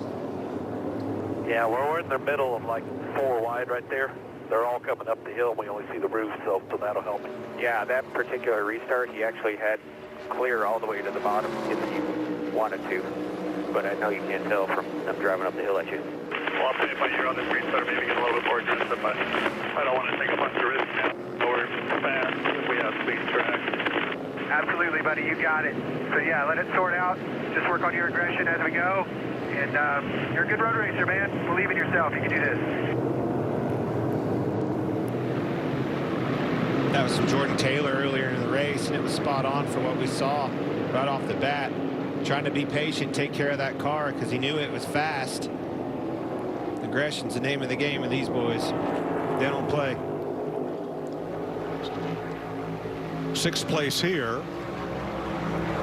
Suarez and Bell, who went to victory lane the last time we were on a road course at the Charlotte Roval. Xfinity fastest lap of the race. We mentioned it when it happened. Tyler Reddick, 92.5 miles per hour average. Todd Gilliland firing off on fresh tires, 92.3. Byron Busch Suarez. Man, I don't know if he's going to have enough, Kurt. Byron run a 2:13.71. Reddick 2:13.11. So fast in that 45 car. You know what happened with that last run was that the 45, when they aborted the whole situation, they might not have been totally full on fuel. We know now that they had to pack it full of fuel, and the balance might have changed here on the short run. But these are the 2 guys that sat on the front row. These are the 2 guys that have been setting the pace. We've now got the 2 fastest cars running 1-2 with a long way to go. This is going to be a sword fight. It's going to be a gunfight. It's going to be a knife fight. But it's a matter of when you pull out those little weapons to get the advantage. Or you just do it right now. Chase, when did, oh, here goes right to the inside, like you said, right now. And crossing right over is Byron. Perfect crossover. They're now going to be side by side down this whole straightaway, and it's like, who's going to outbrake whom? And I think the 45 is going to try to stick it on the outside here because he'll have the inside for turn 13. Took the words out of my mouth. That's what I was going to say there. Not only do you have to outbrake him, strategize in who has a track position. Third line on the exit. He let him go. An opportunity for Chastain to close there. Not sure he quite made the most of it, but see those 2 cars ahead side by side. Yep, there's the one. He likes this. Reddick loves to be on the inside there. And now you're going to cross back under? Sure as heck did. I love that section of the racetrack. Look at this. Now they're back side by side, the opposite side, but the 45 will have the inside all the way through the carousel.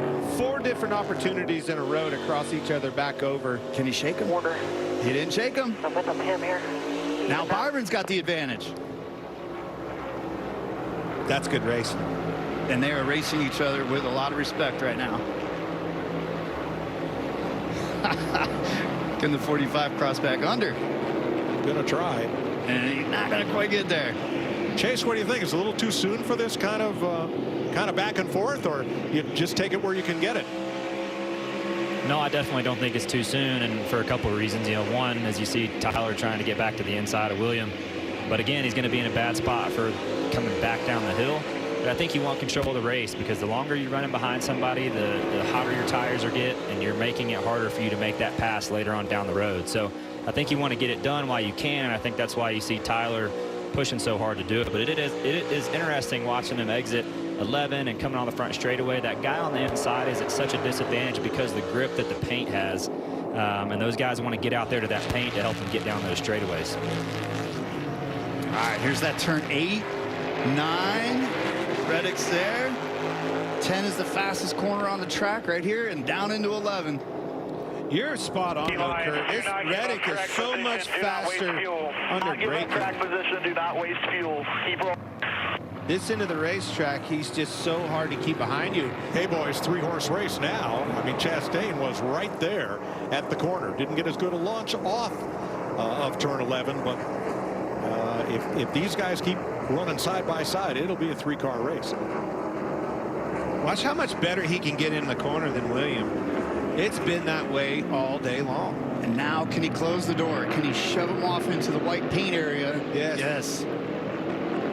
Now, you got to protect him. If you get hit from behind, you got to be ready for the hit from behind. This is a tough section to run away from somebody. Such slow corners, it's easy for somebody to come back and bump you from behind. What's Reddick's heartbeat now? How about 184? He is pumping. Wow. I think he might have finally found just enough wiggle room to try to break away. Look at it come right back down after we got that lead. Whew, I feel better. And now Byron's under pressure from Chastain. So now Byron's got to look in the mirror and try to still chase down Reddick and hit his marks. Let's see if Chastain's as clean as the way the other two raced.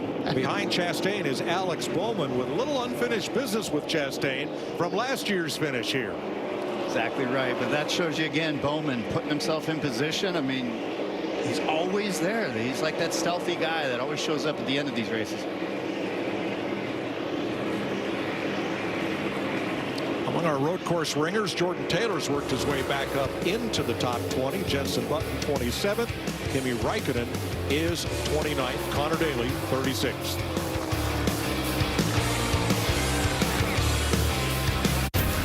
For 46 years straight, more of you have trusted Ford F-Series trucks to help save the day, stretch the weekend, haul, or tow. Just about anything, anywhere. That's because they're built Ford tough, and it's why Ford F-Series are America's best-selling trucks 46 years straight. And for that, we thank you. Because this isn't just about our capability, it's about yours. People throw around legend a little too freely these days. Legends are legends for a reason. It's why most are never called it. A legend in this sport is about 75 years of going fast and all the unforgettable moments that filled those years up. So after all this time, when we call something NASCAR legends, you best know we mean it. Dude, what are you doing? I'm protecting my car. That's too much work. WeatherTech is so much easier. Laser measured floor liners up here, seat protector and cargo liner back there. Nice. Out here, side window deflectors and mud flaps and the bump step to keep the bumper dent free. Cool. It's the best protection for your vehicle, new or pre-owned. Great. But where do I order? WeatherTech.com.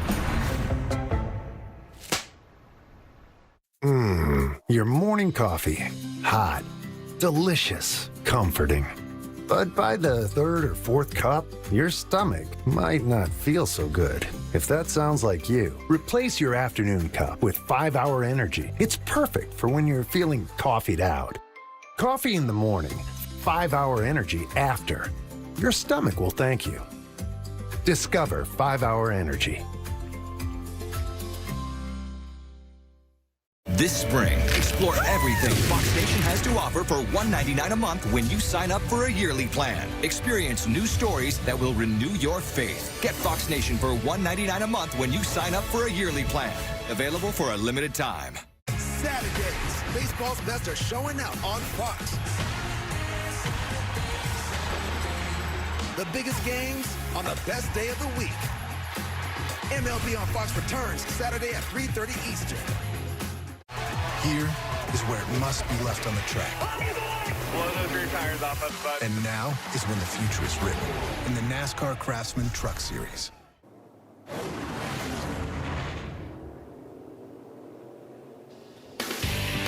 NASCAR on Fox is sponsored by the Credit One Bank NASCAR American Express card. 20 laps to go. There's Tyler Reddick leading William Byron by 0.7 of a second. Ross Chastain, Alex Bowman right there in the picture. Austin Dillon is 5th. Well, Chase, your horse is keeping pace with Reddick out front. You think Reddick's saving? I don't see how he's saving. I mean, I think that's way too close.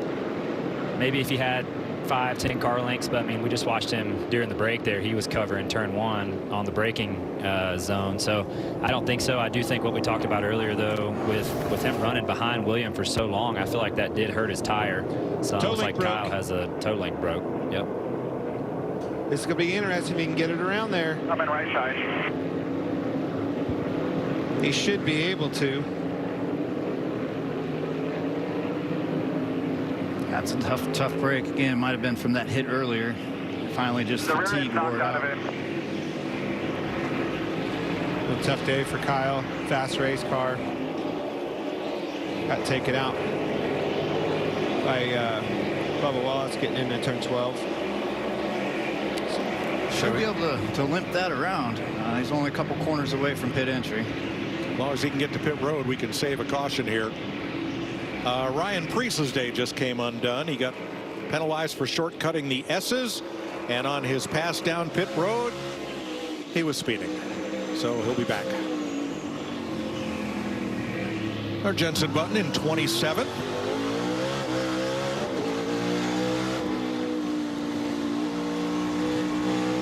Haley with the Celsius cam giving you these views as they battle for 27th. And Kyle Larson has made it to pit road. So we will stay green. Look at him sliding around. Yeah, those top 4 have separated themselves, but I mean, there's so much racing still to go. I mean, with 19 laps and with tire drop off, I mean, it seemed to have stabilized, and the pace that we expected for these tires to drop off just never showed up. And I don't know if that's from rubber from the Truck Series race, the Xfinity cars out there filling in the track, but man, we expected a completely different type of feel with the tires. So next week, the Cup Series is on FS1. Short track action from Richmond, Virginia. The Toyota Owners 400 begins next Sunday, 3:30 Eastern. Pre-race coverage starts at 2. That's on FS1 on the Fox Sports app. And Larry Mack will be with us in the booth to help break down all of the strategy of short track racing at Richmond. It's a good point, Mike. You know, he's sitting here talking about strategy on a road course. That Richmond race, all about strategy. Handy and nice to have Larry back in the booth with us. Help us explain that.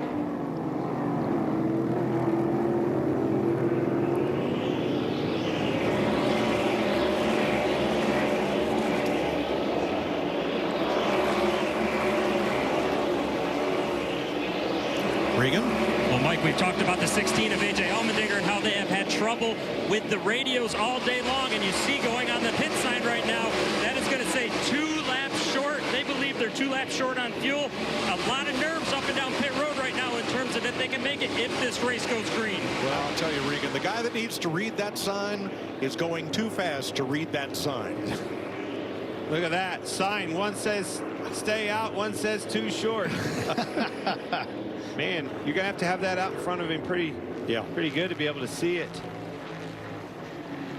I mean, we are at COTA, and it'd be cool to see him hang over that short pit wall like you would see in F1 or MotoGP, but I don't think NASCAR is going to allow that. They're going to have to communicate from the pit box side behind the concrete barrier. Well, you say that. Let me see if I can get a hold of Chris Rice on that box. Let's just go to the Oh my, they already have enough radio trouble. Hey, I can handle this.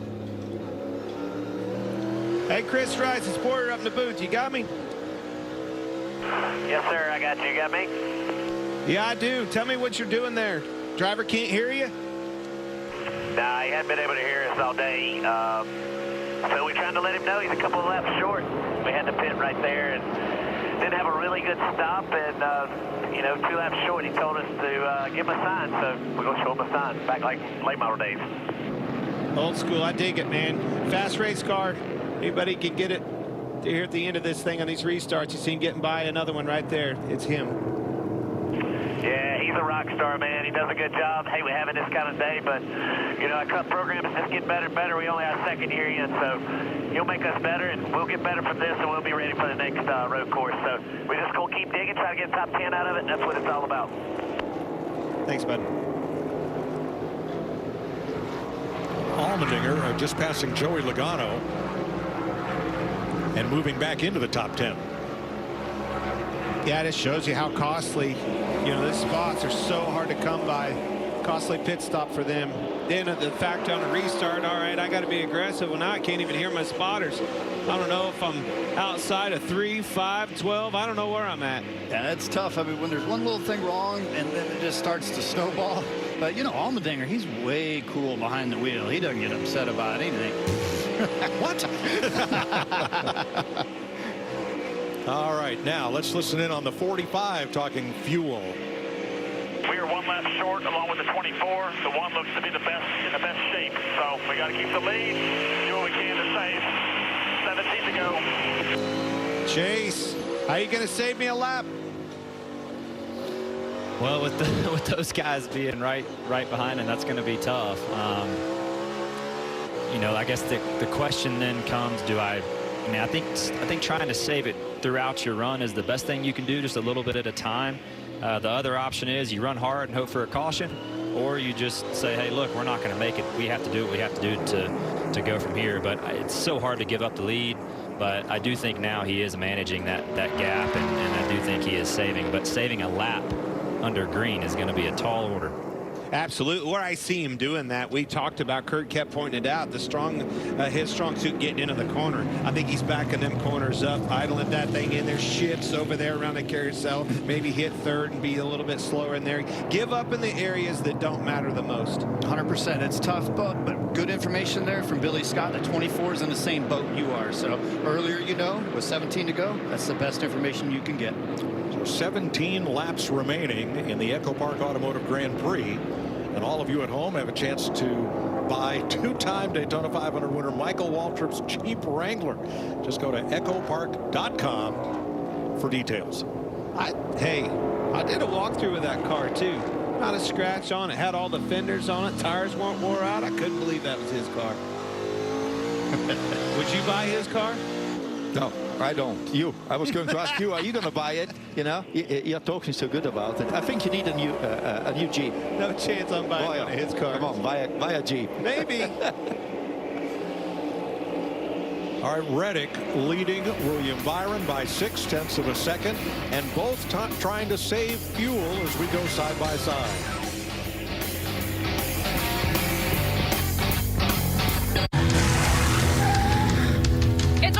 Day. Welcome to the team.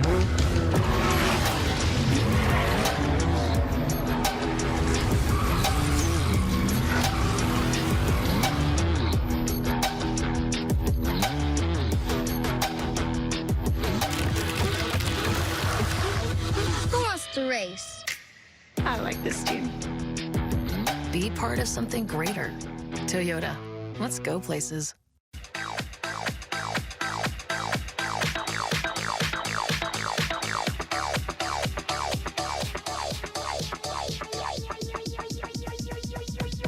I need to try it first. As a mom, I want to have peace of mind while she's at college. I like to know where she is and that she's safe. We got a flat tire. We pull over, it's super dark. We were able to reach out to our family members, let them know that we were safe. I have been in many situations on the road where Verizon was the only reason I got from point A to point B. That's why we build the most reliable 5G network in America. And #1 in J.D. Power Awards for network quality 30 times in a row. Does your phone run on Verizon? This is Dirt Racer Kenny Wallace. The Dirt Race is back at Bristol in 2023, and once again, it's a night race. It's the Food City Dirt Race, 7 p.m. on Sunday, April 9th. I want to see all my diehard NASCAR and dirt racing fans there, so get your tickets today. Remember, this isn't just any old dirt race. It's a dirt race at Bristol, baby. Saturdays, baseball's best are showing out on Fox. This is where MVPs are VIPs, and where aces always come in pairs. Saturday means it's showtime for Shohei and mealtime for Manny. All the swag, all the salt, and all the slams. The biggest games on the best day of the week. MLB on Fox returns Saturday at 3:30 Eastern. When we call something NASCAR legends, you best know we mean it. Keep backing it down. 15 laps to go. Tyler Reddick and William Byron have both slowed their race pace. Here's your aerial coverage provided by Goodyear, powering every lap, every mile, and every victory on the road ahead. Goodyear, more driven, showing you the 3 leaders working their way down here as we're 15 laps from the finish. Saturday on Fox, baseball's back. The Giants battle the Yankees, or you'll see the Phillies take on the Rangers. Saturday, 3:30 Eastern on Fox and the Fox Sports app. Now, the 1 in 99 are saying that they are right on their number. They can make it on fuel. Well, maybe not so the leaders. All right, top 4, all saving fuel. Just start getting some earlier lifts in the braking zone. Need a little bit more. Yeah, where you can without losing time. Yeah, short shifting helps. Shifting will help where you can without losing time. Just do it where you can't lose time. We are here, buddy. If you do a better job than he does, we'll get him there. Lift and coast, save your fuel. That's really close on fuel there, William. Just need a tick more, really close. Hey, Cappy's doing a really good job in lifting and braking late. I don't know if that's enough for you. William, you can back all the way up to the 1 car if you need. That's the key. All right, you know I'm lifting early in the corners, that short shifting that I talked about, but I'm managing that gap. That's what I'm doing. I'm going to give you everything I can until he starts pushing me. Trying to manage that gap, give up in the areas that I know I can give up, that will probably save the most fuel, and then over in the S's and stuff like that, if he comes to me a little bit, so be it. But I know if I'm Reddick, my strong suit is I can get off in the corner a lot deeper than he can. You got to use your strengths, and the strengths of the braking zone for the 45. And like you said, Boyer, through the S's, maybe you can cruise on some of the throttle, but you got to exit turn 9 with your authority and get through 10. That way you can gap yourself and not put yourself in a vulnerable spot to be overtook in a braking zone. But all these guys are in the same. You know what this is reminding me of? Back in the day when we used to run Sonoma, we'd always have this type of race where you had to detune the engine a little bit to save the fuel. And then we would be working the throttle and short shifting to try to make sure that we had that extra fuel for the end. Well, the year I won out in Sonoma, Kurt, it was me and you that was battling for it, and that's what I was doing. I was managing over in the S's because I knew they didn't matter. You could get to me, but I had to be good, you know, coming off that last corner 10. This one's the one he's going to make it interesting for both of them. He's going to push him hard enough because he's better on fuel. He could run them out of gas. How about Alex Bowman, plus 1,700 there. He's in 5th place. He's 4.5 back. Having a great season with only 1 finish out of the top 10. And he was a contender to win it all here last year. Let's hear about his fuel situation. We need another 100 feet in 1 and 12, another 100 feet in 1 and 12. The 99.60 can make it. Let him go, run out of gas. Let him know it's still not enough in 1. He needs to lift her 4 and 1. They have committed fully on that 48. That 48 car was running with the top 3. He was right in the same screen, the same picture. He's backed off the most. He's going full conservative, running 5th, but he's going to have the best opportunity with fuel while these top 3 are pushing each other. That's exactly right. They say there's no chance we're going to run those lap times. We're going to run out of gas. Back this thing up. Let them boys go out there and push each other. Chase, how hard is that to do when they tell you if you can't outrun them, outlast them? Yeah, that's a tough one, and I think Clint touched on it. You know, the 1 is in a position where now that they think that they can make it, he's wanting to push those guys in front of him and keep them from saving. Alex was in a position where he didn't necessarily have to worry about that. He was at the back end of the pack, so he knew he was short. They said, hey, we're not going to make it, so now he is full-blown save and is going to try to get to the end. So, you know, if you're Tyler, you don't want to give up the lead. And I think Williams really just pacing himself off of him, and I think that Ross is trying to push those guys, but they're still making great pace, so it's really tough to know. 8 different teams in the top 10 here with 13 laps to go, and the race pace has now fallen off to a little slower than 2 minutes 15 seconds. How many times have you done that in your career? till you start saving fuel and you're going faster or yelling at you. No, I said save fuel. Like, man, I'm rolling in the corners better. I'm in my groove, and I've found better pace doing this. I mean, this is a nail biter. This is so difficult to manage a race as a leader, and you're trying to save fuel, and you're this close to the end. There is so much going on inside the car. Regan? Well, guys, just another thought on possible strategies also here. The 8 car of Kyle Busch was running in 12th at the time, knew that they could not make it. They were going to be short, so they went ahead and split this end of the race in half and basically already made their pit stop under green. He's just going to go as hard as he can for the end of the race and hope that everybody runs out in front of him. Lots of different agendas here. Gunther, you don't have to worry about fuel at all in your race? No, not at all. We have to worry about it sometimes if you use too much fuel. You know, in the end, you need to have some fuel left in the fuel tank for the samples, FIA samples. So sometimes you have to slow them down a little bit, but otherwise, it's more to save tires. You have to save, you know, just that you get to the end for the degradation. But fuel, normally not an issue. You know, one thing that we haven't mentioned, and it just dawned on me, is there's SMT. There's live data on steering, throttle, and brake trace, and you can get a live mile per gallon usage per lap. And so if you're at a certain 0.23 over, or you need to get to the other side of the scale, the team can tell you lap by lap. Wow. Let's get an update on Bowman from Jamie.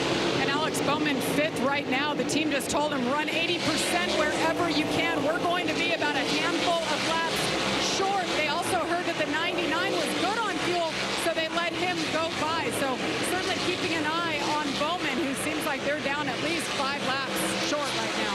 Spot on, Jamie. He took off. He went to the whip on that horse off of 4 and taken off. He's running 2:13.80s. These leaders are 2:15.60s. We have some drama developing. Real quick on the Bowman, 80%. That means 80% throttle. That means you're never even going wide open. You're leaving that last 20% closed off so you can save fuel. But yeah, this Suarez showing up to the party is really going to bring in a fiesta. Well, it's not just going to be Bowman. There he is. Byron's off. Is he out? Surely he not this. He's slid up in that dirt, I think, Kurt. Yeah, he might have. He might have been off line a little bit in turn 8. Suarez gives the boot to Chastain, and here he goes. They open the door up for Byron to get back. Nope. This is interesting. Trackhouse was the winner here last year. They've got 2 cars, 2nd and 3rd right now. And the leader from 2311 is trying to nurse the fuel. Well, let's let the Trackhouse take the gloves off, boys. Byron slid up in the leader Reddick's dirt. Leader really went through the dirt big time. Threw it on Byron's tires and slid him up out of the groove. Been there. That's one of those unwritten rules, right? That's one of those little things that drivers do that people don't know about much.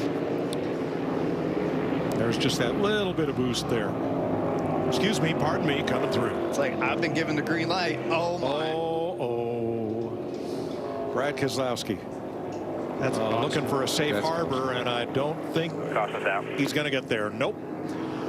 Oh, that changes everything. 12 laps to go. Caution out, lap 56. I can't believe I'm saying this. Usually I'm pumped up for cautions, man. That bummed me out.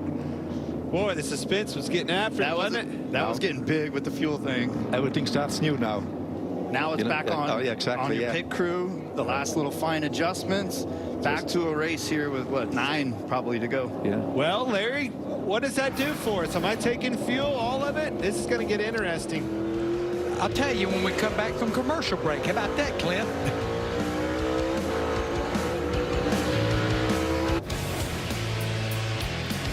Last year on the road course expansion or explosion, first career cup wins for these 3 drivers. And Tyler Reddick doubling up. Christopher Bell, the most recent winner. You know, we were talking strategy before the caution and before the break. And I'm looking at Kyle Busch, who was on pit road 11 laps after everybody else on the lead lap. He would not have to stop to go the distance, and there may be others that could probably stay out and not pit, Larry, and ride it out. Yeah, I mean, we've got 32 drivers on the lead lap, Mike. We're going to go back racing probably with about 9 to go. And they have 13 green flag laps. There's no doubt the drivers, the crew chiefs, everybody wants to pit and put 4 fresh tires.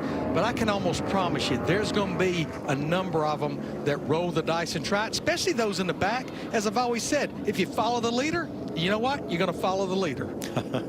I like that, Larry. And one thing that Kyle Busch has, he already has a W. He's got to win this year.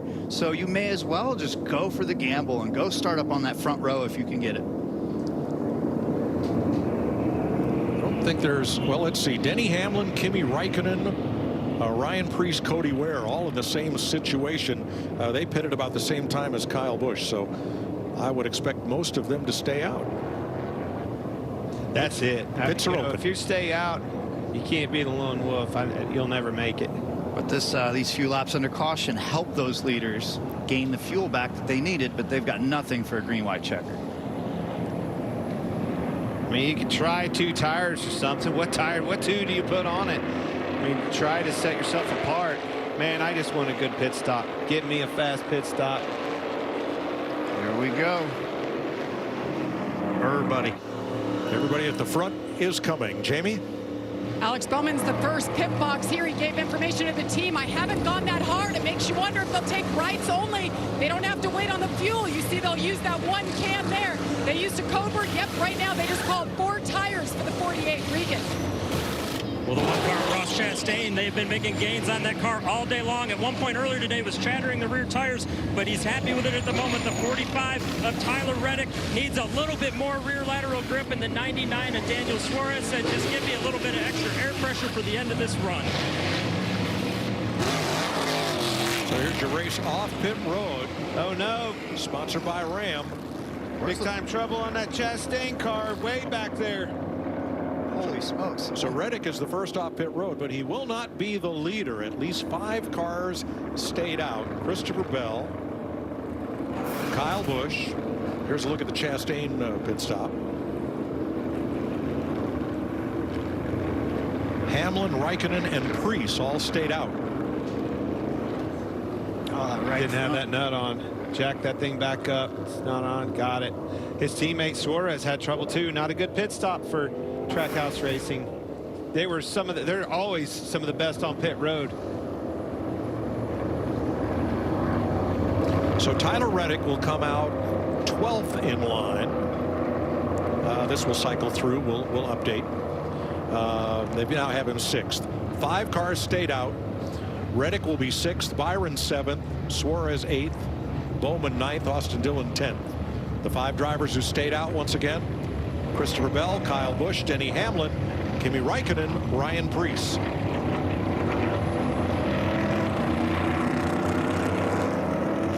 Interesting. If I remember right, I think that's one of the strategies that the 20 car had last year when I was teammates with those guys, is there was some big gambles that they would throw down on road courses, and we're seeing a little bit of that with Denny Hamlin 2 cars behind. Talking about this choose cone rule, this is something new for road courses. Chase, I want your opinion on this. If I'm Reddick and I've got some ground to cover quick with these guys on old tires, which lane do I want to be in at the top of that hill and 1? That's a great question, and I don't even know that he has the answer to it right now, because he's going to be starting around 10th or 12th, somewhere in that area. Well, maybe not that far back, but I think he's in a position where you just don't want to get crashed. He has the upper hand. He's in a position where he's going to be able to outlast these guys for these final 6 or 7 laps, get through turn 1 and 2, make the ground you can make, but don't hurt your car in the process. And with his pace, he's going to be in a good position.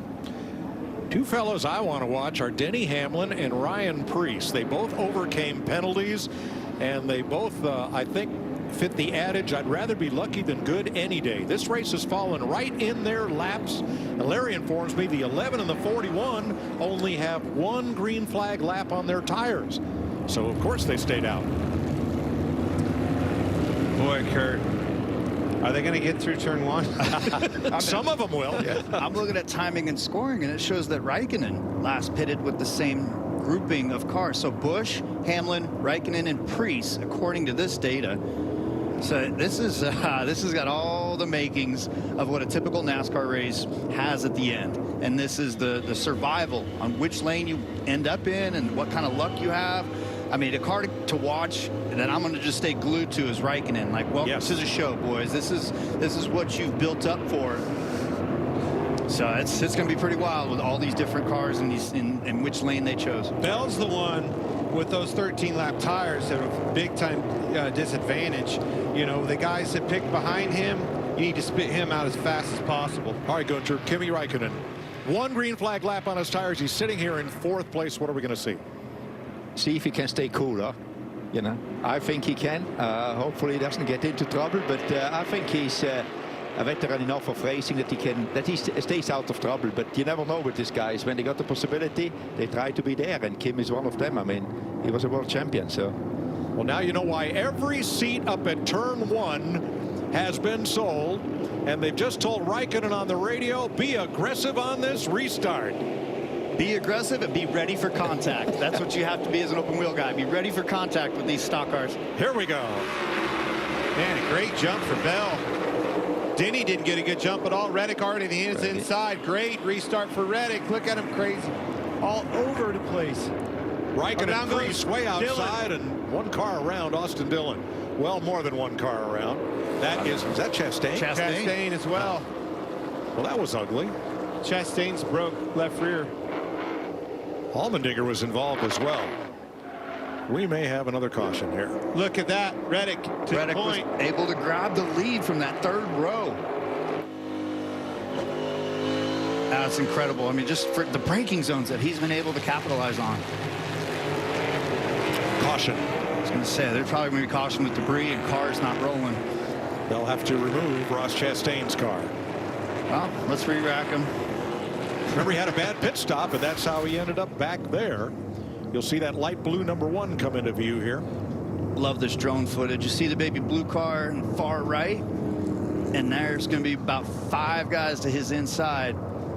4 into the, I think it's a 16 that got into the 3. Then on the outside, Eric Jones gets into Chastain, spins him around. We'll watch from Ryan Blaney's Ford onboard camera. What do you do here, Gunther?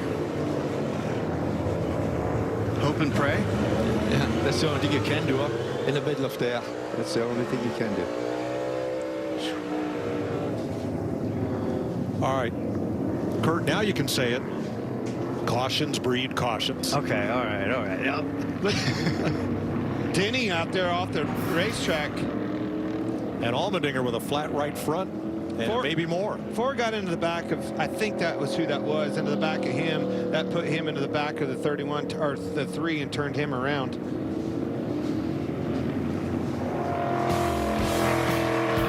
Nine laps to go in Austin, Texas. After this on the restart.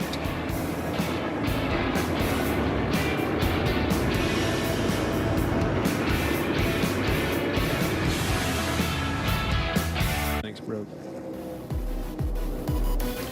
8 laps to go. There's what they're racing for.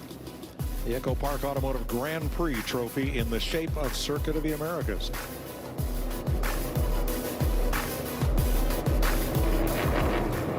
Eight laps and at least 1 restart to go. Here's why we're under caution. Restart, turn 1. I love this aerial shot. We've got Reddick in row 3. You got to stand line till the start finish line, which is right there under EchoPark. Boom. Makes the move to the inside. And look at this. He just swallows these guys up in that front row. Denny didn't get a good jump in front of him. There was a big gap between Bell and Denny. Gave him an opportunity to pounce on Denny early, and then watch how fast and deep he gets into the corner compared to the competition. Listen to this. Just knows how to put it right on that edge. Love it. And then Kimi seemed to survive that restart. He only lost 2 spots in that full exchange, so not bad. So coming to the choose, you heard Reddick lock it up just a bit when the engine went silent there for just a bit. The rears were locked up, but he had full control, and boy, nobody outbreaks Tyler Reddick around here. And one of the key things that's really tough to explain, though, but they are not at the normal speed as you would have on a regular lap. They're restarting at 45 miles per hour, so you can go in deeper than you think on a restart. So have we seen our last caution flag? I don't know. Let's check in with Shannon and Jamie in the Charlotte studio. Well, Mike, you heard Kurt Busch say it, right? Caution breeds cautions. If we can make it through that turn one without a caution, these guys can get going. What are you expecting to see, Jamie? Well, Tyler Reddick obviously has the racing control, has the front row, but the guy right behind him, William Byron, has been a factor in this race as well. Is he going to get a little more aggressive on this restart? We know how good Tyler Reddick has been in the braking zone. The guys have been talking about it, but what's William Byron going to do? Those guys have certainly been the class of the field today. It's going to be fun to see how this race plays out. If we can get through turn one, Kurt, don't say it again. I will try not to, but I do know that everybody gets meaner and meaner when there's single-digit lap counts left. So with 8 to go, we'll see. All right, let's listen on William Byron's radio. You know, do what you need to do to get around those guys and run down that 45. That's our objective here. Got that. Let you do your job. Hey, William, go out there and show to yourself the badass you are. Step forward. Now that is the Max Pappas, the Mad Max that we know on the radio to William Byron. I mean, this is how much of a block are you going to throw? What is William going to dish him? This is when it gets mean. This is when NASCAR is at its finest. It's a very different etiquette, Gunther, when it comes down to the end of these races. Yeah, you just go for, and it's a much safer way to do it as well. You know, in an F1 car, you cannot do these things, but yeah, it's just part of the etiquette, as you say. When it gets to get the win, you have to do what you have to do. You know? Yeah, but if you end up tearing that thing up, well, you have to make that call. That's what you do on that show, right? I got to call Gene. Pace car is in, and here they come. Reddick and Bell. Toyota's up front with Truex. First Chevy is Byron in fourth. The first Ford is Prix in seventh. Back to green. Step one, get a decent jump. Step two, check mirror, block. Step three, survive. Picture mark here. He missed the corner. Yep. Sure did. Williams on there. He's like, did he clear him? Yes. William got him. Now the race is on. And there's Busch. Kyle Busch. Yes, sir. Bunch of new players have jumped in. Truex. Takes me right back to that turn and exactly listening to what you were saying, Kurt. Overdrove that corner, looked in the mirror. Oh, somebody got dumped. Bell got it back going. Took a hit, got spun around, and restarts. Oh, and he was probably just got it to Jordan Taylor right there. There we go. You know Tyler's not going to back down. Neither's that boy in that 24 car. Had some experience door-to-door battles. Had a good one yesterday. Wasn't quite the right time to toss it in there. So we have a race on our hands. This is going to be epic all the way down to the end. The car with the most straightaway speed leading the car with the best braking performance.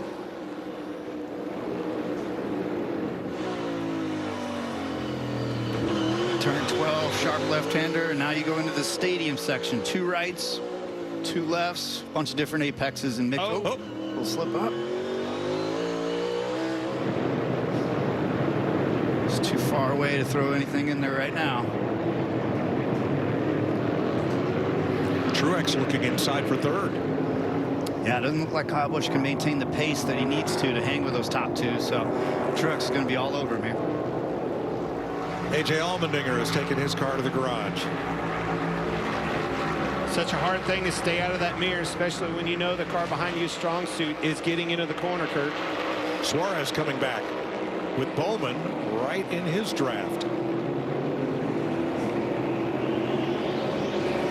Truex splits them. Behind them, Michael McDowell, Ryan Preece, Kimi Räikkönen, and Joey Logano, the top 10. Say that again. Who's running 9th? Yeah. That's right. Oh, well, now I just got past. Oh, darn. Brake lock up there. Suarez body slammed Truex. Not going to be happy with that. See if he retaliates.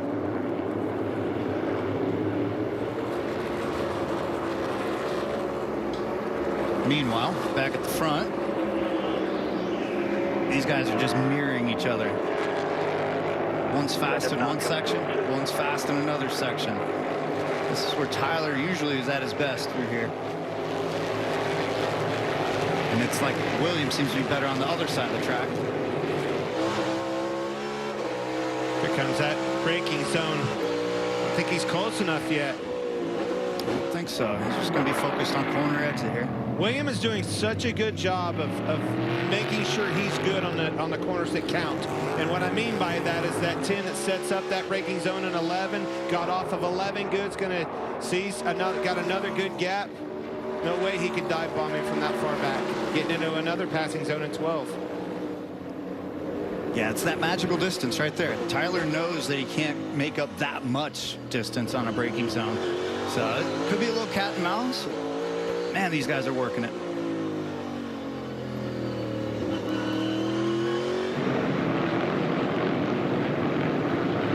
It's going to come down to a big slip up or something that costs time on the 24 or the 45. What they are doing, though, is driving away from the competition.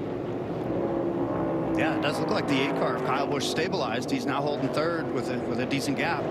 Two best cars. No question, the two best cars. They were on the front row. Two best cars of the weekend going at battle here at the end of the race. That's what it's all about. It's the way it's supposed to be. Austin Dillon shortcut the S's. He'll get a pass through. Trying to force one another into a mistake. If you're Reddick, you make that thing, show him everything, and look at Byron moving around, trying to keep that wake out of him. Getting away from him, a 2:12.95. Pretty impressive lap out of William Byron in the lead. 2:13.17 out of Reddick. That is Byron's fastest lap of the race. That's impressive. You know, now the pay window's open. That's exactly what I'm talking about. And him rising to that occasion. It's what he's been able to do this year over the others. What did Max Pappas just tell him? Show him what a badass you are. I like it. I like it. Whoa. There's the pressure. He's close this time. This is setting up for a passing zone. William got loose. Oh, yeah. He's not going to hesitate on this one. No, sir. See, now it's a matter of, do you keep your momentum, keep that minimum speed up through the apex? And he's able to close the door. It was almost like he brake checked him, knew he was wanting to do a crossover, and he brake checked him, waited on that. Slick move by Reddick. I like it. I did that one time on Jimmy Johnson at Martinsville, and I think I did it by accident. Let's see if he's able to hold him off. Here comes the dive bomb, block. Reddick moves back out, got him in the mirror. There you go. Use up that exit. You can use up all that exit right there. Ooh. This is where it gets front bumper to back bumper time. Does he hit him? Not yet, huh? Man, you may have to keep him at arm's length here. That's what I was just thinking. You might have to hit him just to kind of just rattle his cage a little bit. Just make him a little squirrely. Reddick could try to slide away here. He may not be able to. I mean, now that he's got that clean air.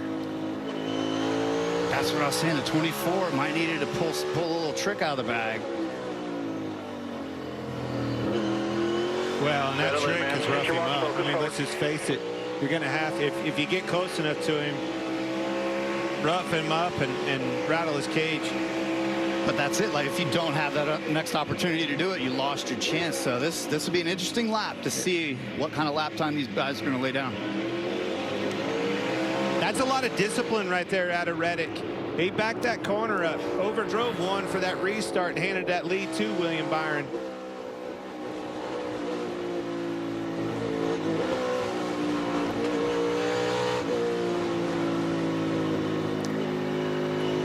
What do you think, Chase Elliott? What do you got left in your little bag of tricks? Oh man, I mean, I think for Tyler, obviously, you know, not getting through turn one was not good, but he's been outpacing William. I thought he did a really good job of being patient with him and not running him over. And I think for that reason, William's gonna pay that respect back. I mean, Tyler did race him clean, you know, got the pass and is doing exactly what he needs to do. I think it's going to be really hard for William to get back by. I think his best chance was to hold him off, but some great racing for the lead, though. Exactly right. I think there was a lot of respect between those two. It's something that we didn't quite expect, but when you think about it, Byron with his wins, Reddick likes to be... Caution is out. What? I saw it on the wall there. Debris. Sure is. We got some debris.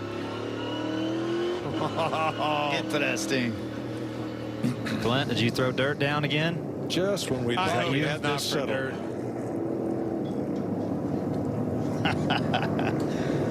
I didn't mean to say it earlier. I'm sorry about that precaution thing. All right, stay poised. Oh, there it is. Probably out of the back of the 3 car. That could be the debris. It's too bad. Austin was doing a good job. Had the track position, got wiped out at the top of the hill on the restart there. In this game, in this day and age, you have to be ready for a caution at any time. There's nothing that ever closes out the races cleanly and easily. Dillon would have been the free pass car. He was 1 lap down. So I don't believe there will be one. Now the haymakers start coming out. That'll leave us with 31 lead lap cars. I think Suarez is going to be one to watch on this restart. He's been very aggressive. He's been able to dive bomb. His car makes good grip. Oof. So it looks like we'll go to overtime. But first, let's show you where Tyler Reddick took the lead from William Byron. Yeah, that starts out of his little favorite section, 8, 9, that's 10, and then just outbraking him down into 11. Started with William. He forced William to make a mistake. Williams slid up at least a little bit, gave him that momentum advantage, took it. Very true. Yeah, he did have a couple bobbles in that. But now, like, man, as a racer, again, here's that pass for the lead. See, he had him up out of the groove, got a little bit loose, got under him. And then, like we were saying, may have held him out a little longer than he expected. Right there. And then go. Those are those little things that sometimes drivers are able to manipulate. But, man, road course racing, NASCAR these last few years, if it's under 5 laps to go, it's almost like we're done racing. It's now survival. Well, yes, because that racing with respect thing is going to go right out the window when we go to overtime. Green-white checker. Let's remind you of what happened last year.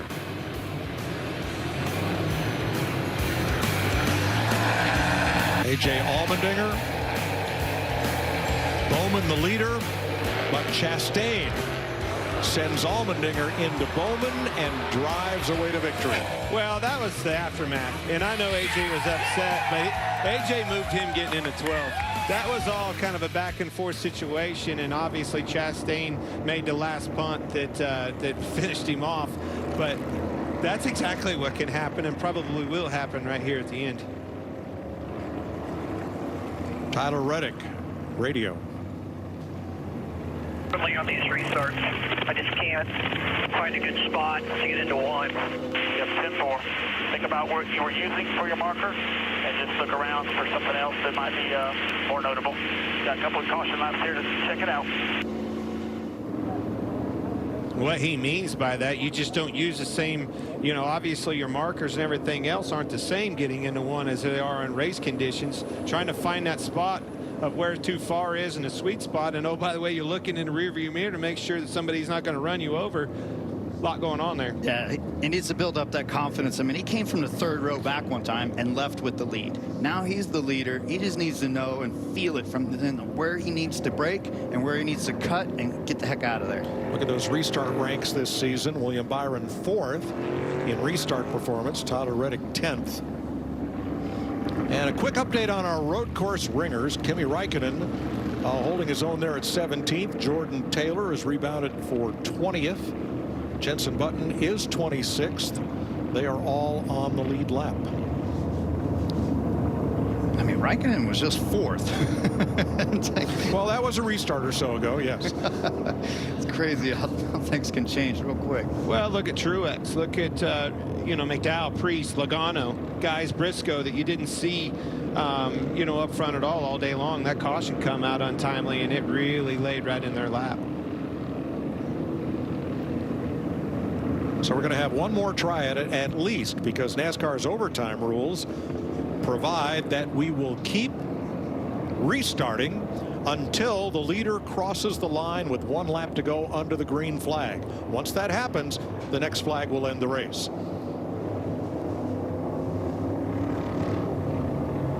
What do you tell your driver right here, Gunther? Not a lot.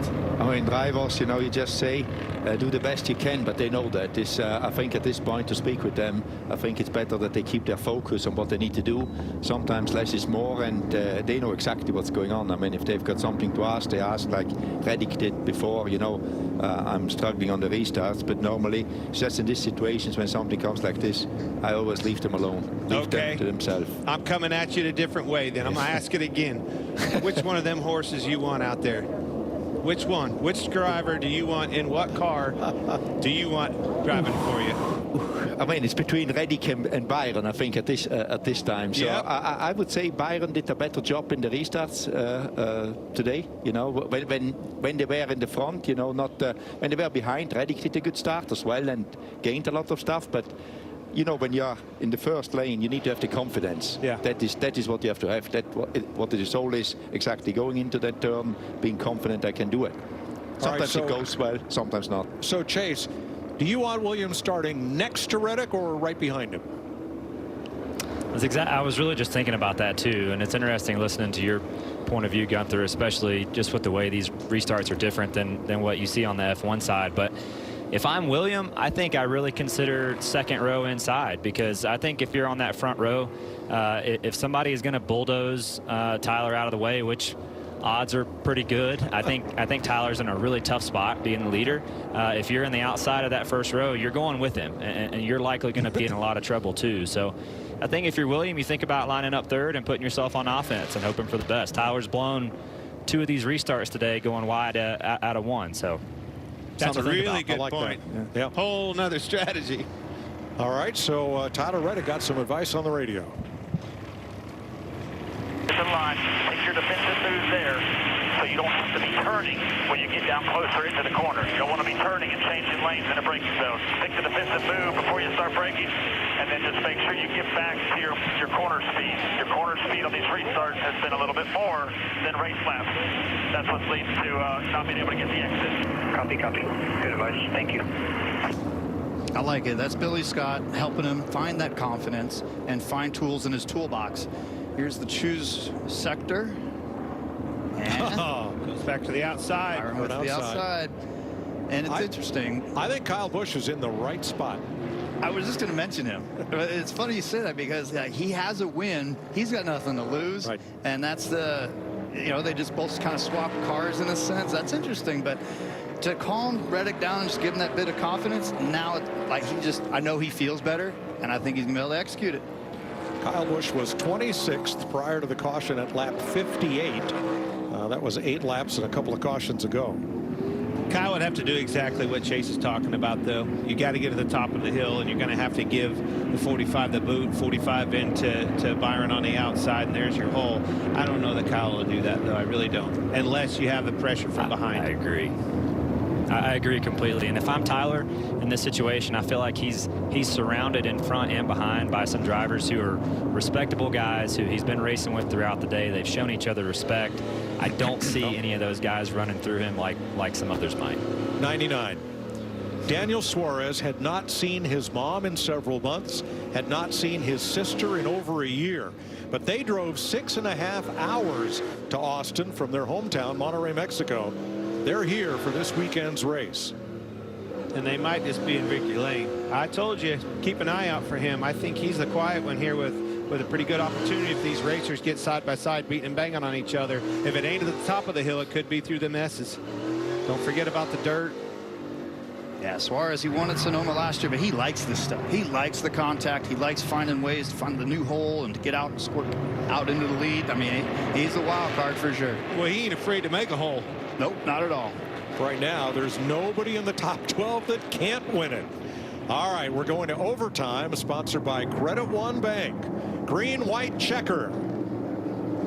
First step is you got to get this launch. You're in control, Tyler. Next, you've got to get turn 1.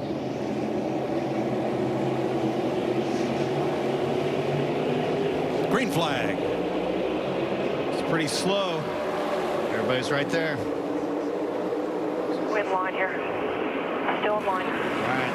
Still. Stay. Cut it. Wide. Busch under him. He's going to be okay. Williams way wide.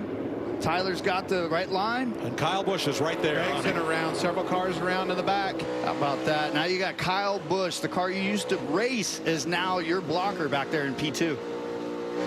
Yeah, best case scenario for them. Question is, are these cars going to get cleaned up? A lot of cars around backwards back there. But for Byron, that takes me right back to what I heard Chase Elliott saying. As soon as he said it, I said, boy, that ain't a bad move. It's exactly what Kyle Busch took advantage of. Everybody get back going again. Best case scenario for Tyler Reddick. Down into turn 11. Everyone got away from that melee in turn 1. So we stay green.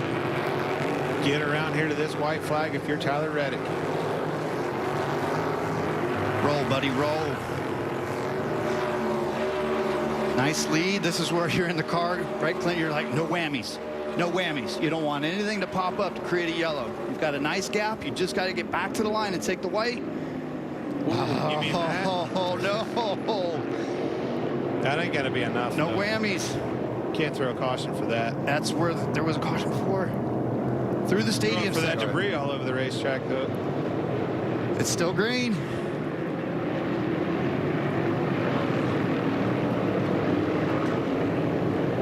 He's got a nice gap, right, Mike? Yeah. Reddick's maintaining. Yes. Right there at 1 second. Over Kyle Busch, William Byron, Daniel Suarez, and the yellow is out. I told you, no whammies. I didn't think you could with Blaney and that there was debris flying out of the back of that thing all over the place. Have to see what's on the racetrack. There's pretty much a yard sale out there. But he's not the only one with trouble. I think that was it Prix behind him? Yeah. Yes. Ooh. So Prix ran hard up against somebody. But that front end damage likely blew it on the racetrack, I would say. Yep. Yeah, that thing's ready for the chop yard. Not sure who he hit, but it was a ton. Gonna need a lot of carbon fiber to fix that one. Kyle Larson gets the free pass. Let's go back to the restart. I mean, to me, this was a very civilized top 3 rows. And then if somebody tries to shoot the middle, a lot of door slamming back there. Blaney gets spun around.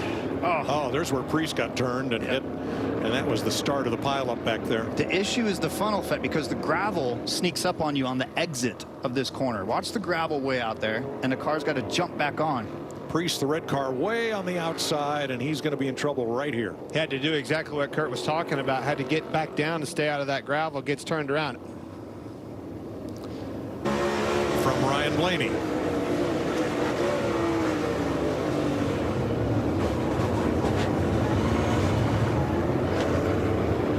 Oh, that's frustrating. Josh Palicki involved there. And Justin Haley's view. Ready to get this day over with. Yeah, he is.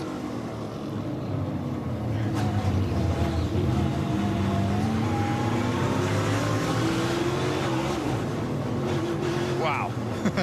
I remember that from last year. It's like a war zone out there. There's just shrapnel going everywhere. And there's a pair of debris.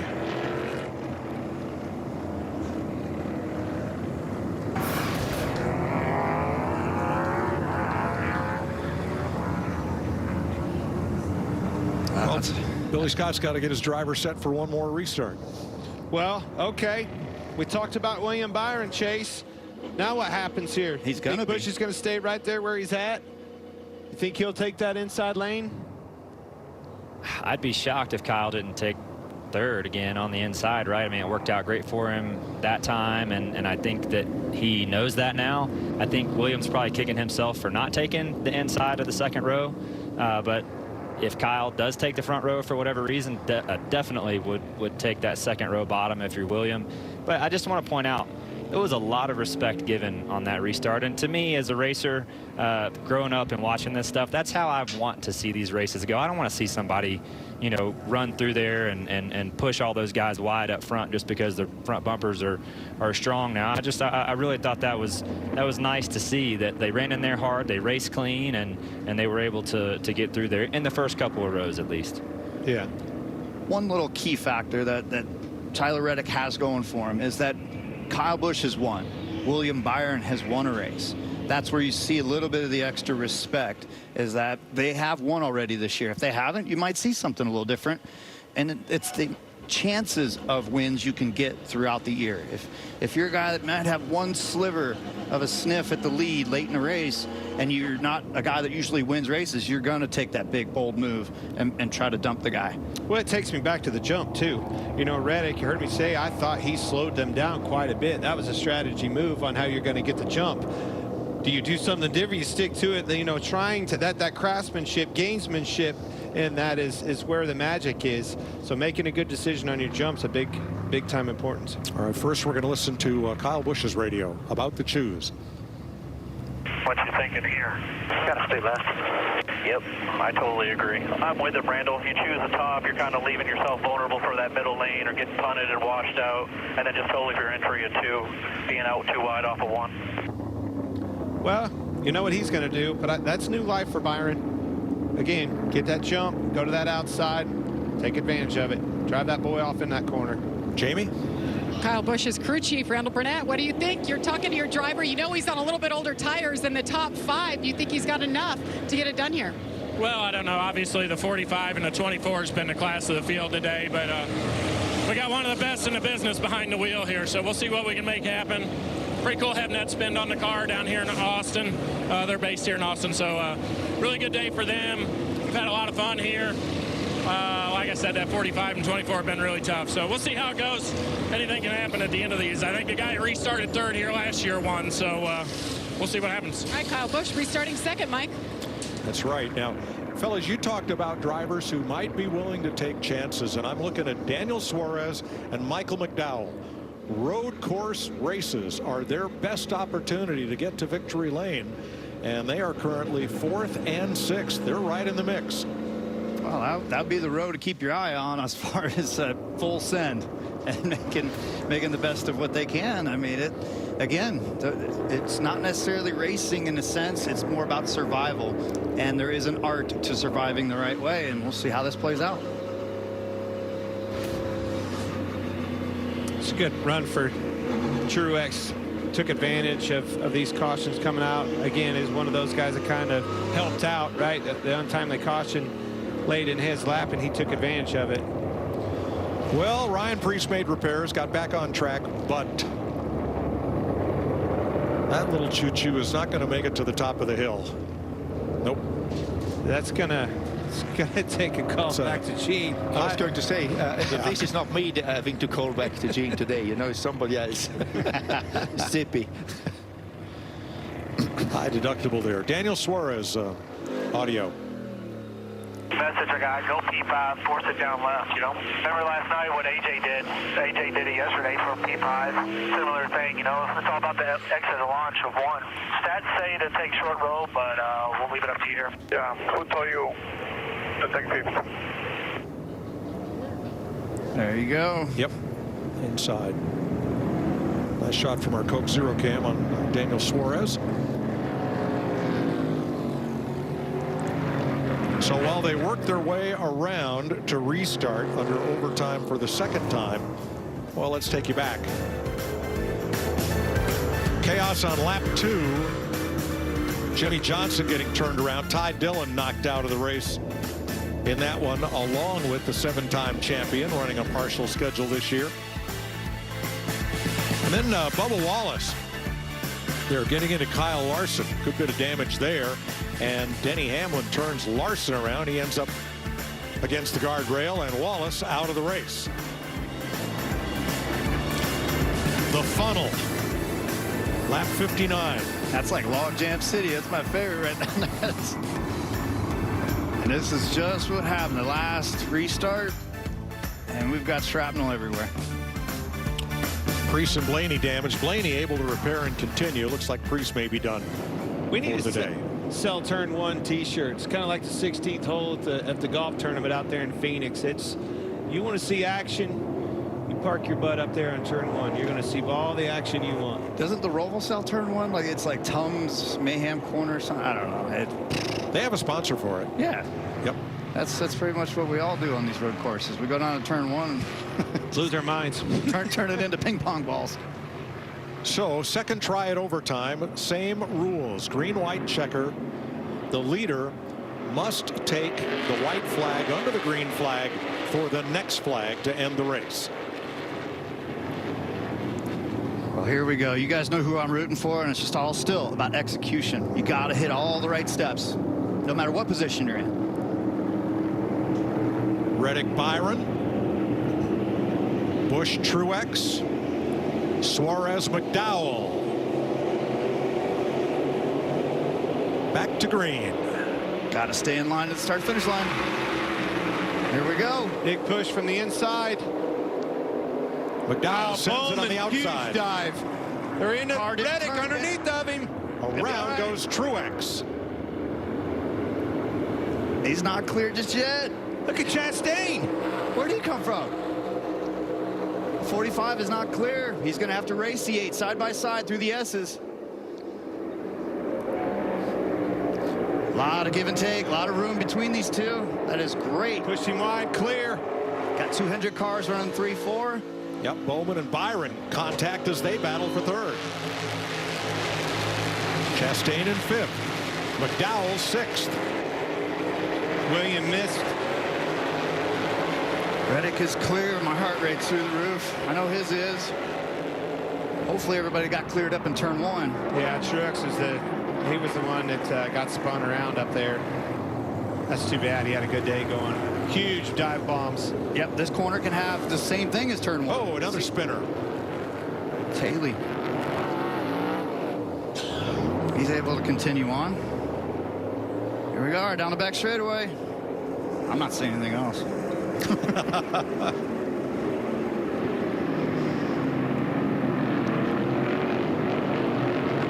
Turn 12 is another zone for people to diving in there. Still driving away. Got another one around.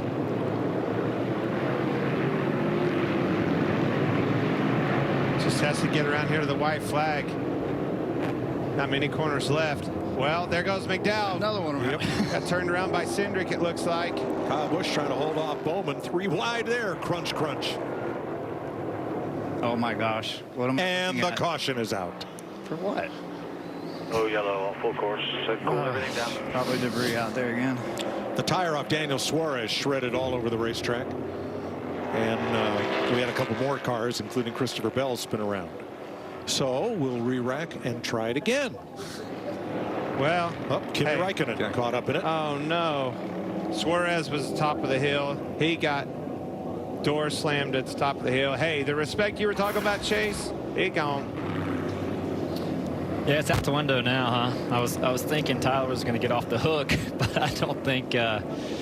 Obviously, it's not over yet. Yeah, hated to see some of that, but you know, these things are just, they get so aggressive at the end of these things, and when you continue to have opportunities at green white checker after green white checker, and guys are getting in positions, it's tough. I mean, I thought he had a great launch. He did it all right, and now he's got to do it again.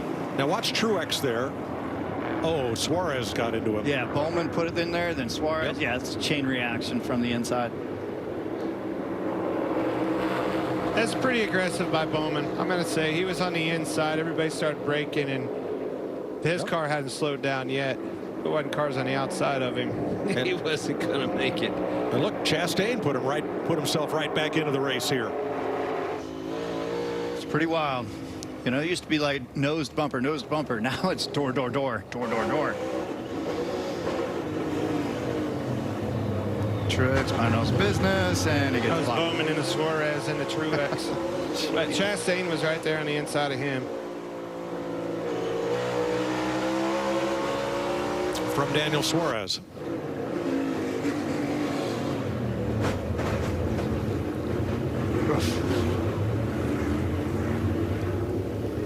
And Ryan Blaney, or excuse me, Martin Truex.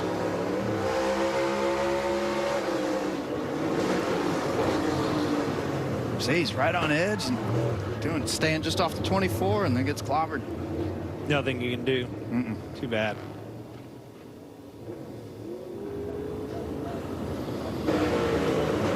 This was later in the lap for Ryan Blaney. He's got company on the inside and gets turned. Cody Ware was on him right there.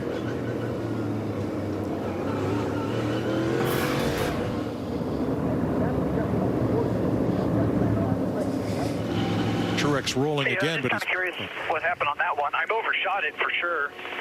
And someone ran into Kyle there. Yeah, overshot it. The 99 ran into the 8, and then he got wrecked from behind. Yeah, on this one, you better be glad you overshot it. Yeah. If you don't overshoot it, you're in it.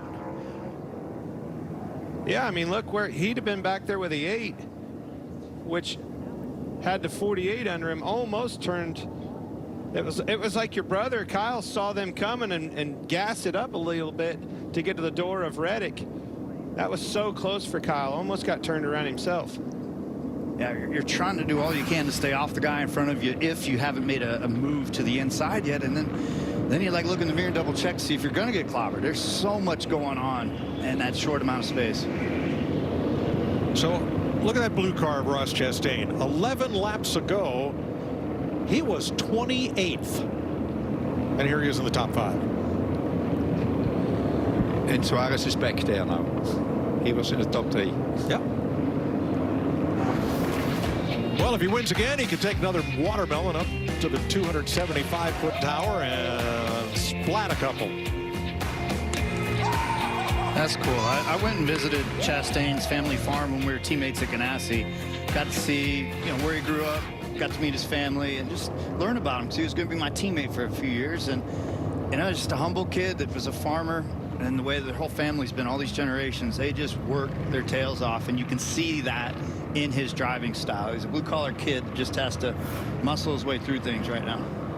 That story sounds kind of familiar, doesn't it? That's what I'm kind of saying. Yeah. You gotta work your way up hard. And I mean, my family, we didn't have a lot of money. My dad taught me how to go to the gas station and mount and dismount my own race tires so that we could save $5 per tire when we were going to the racetrack. Sure. It's the little things like that make you who you are. How about Jordan Taylor up to 10th place in all of this?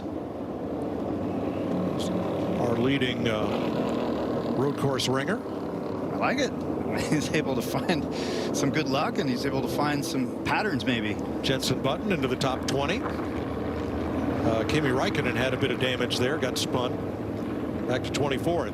Fox has some really huge races coming up on the schedule you'll want to make note of, beginning with the Bristol Dirt Race on Easter Sunday evening, April 9th.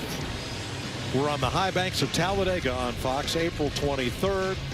And of course, stock car racing's longest night, the Coca-Cola 600, Sunday, May 28th. NASCAR continues next week at Richmond on FS1. But first, we have a race to finish. And correct me if I'm wrong, this is our 3rd attempt. It is. At a green-white checker. So this is it. This will be the final moment of shenanigans that are going to happen. No. Going? What? Unlimited attempts. Where'd the unlimited come from? Have I been out of the car that long? It came from wanting to see these races finish under green. You getting tired, Kurt? My goodness. I was just like, how many more bullets does Reddick need to dodge? I could tell you, he is, poor Billy Scott, so close to this win. Nerve-wracking to say the least. So, Larry, we've had a lot of caution laps, but is fuel even a concern for some of these cars, like Kyle Busch, who is off cycle with the rest of these leaders for when he last pitted? Yeah, he pitted on lap 53, but that was what, about 17 cautions ago, I think. So yeah, caution laps. We've run so many, Mike. I don't see that a concern even on him. Okay. Man, kind of goes back, the debris caution for the dirt on the racetrack. We'll have to go back and look at that. It sure has changed the perspective of this racetrack, or this race. I don't know. There's an opinion there. There'll be a lot of podcasts, a lot of stuff discussed next week about it. You see a lot of these road courses over the years that have that. I've experienced them, and I've seen it on both ways. I've seen them throw debris cautions. I've seen them let it go. So Ryan Priest checked and released to the care center. He had so much damage to his car, they gave him that mandatory trip. He will be the 8th car out of the race. That leaves us 30 cars, all of which are on the lead lap as we go to overtime for the 3rd time. Alex Bowman was in a position to win this. He was leading when those 3 leaders got together on the last lap here last year. Will he have anything for Tyler Reddick? I like the 8, though. Kurt, your brother, chose right where he was at. Another good one. Yeah, this is interesting because we had Chastain and Bowman both back up in the same spot they were last year, and a couple new guys. Well, I mean, Reddick won 2 road courses last year. It's any guy's game, and it's just how you pull off turn 1 and how you settle in through the S's. But this is all down towards turn 19 where all this went down, right here. One guy in 3rd hits 2nd, leader, see ya. 3rd place car wins. And did you notice who they dispatched on the restart? The 8 was Tyler Reddick last year. Right. I mean, at the end of the day here, the thing that a bunch of these guys can take away from this, especially the 45, the 24, the speed they've had all day, the execution, and then there's these things that somewhat get out of your control. But Billy Scott, he's as calm as I've ever seen a crew chief be. We need him at his best. Want to take home a trophy. That's what I want to take home. Of course we want to take home the trophy. Here we go. My goodness, how many restarts are there?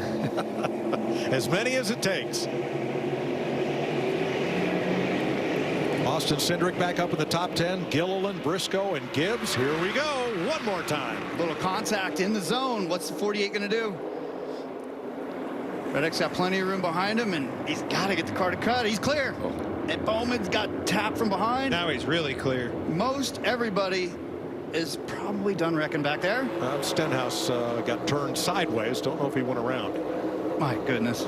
10 car, a lot of damage here. Yep. Here we go. Bowman's close enough. It's a new guy, right? Now, Reddick has had to deal with Byron. He's had to deal with Kyle Busch. He's had to deal with Chastain. This is a new one now, Bowman. Pretty amazing. Same as last year. Same 2 cars. 2 of the 3, that is. He's almost close enough for a bonsai. Well, that's what. Oh, no. Uh-oh. That car's tore up bad. A lot of front end damage. Oh, my gosh. We'll see if they get going. I don't know they will. 45 is clear. I mean, that's wow, what a launch. Oh, Christopher Bell all torn up. Trying to make it back around. Yeah, we're just trying to get it to the outskirts of the track. They're racing still back here. Stenhouse into the top 10. Kyle Busch having a look on Bowman. He's got the inside. How about that? Chastain trying. And now those guys are going to be side by side all through this next section. It's going to slow them up big time. That'll allow Reddick to get away.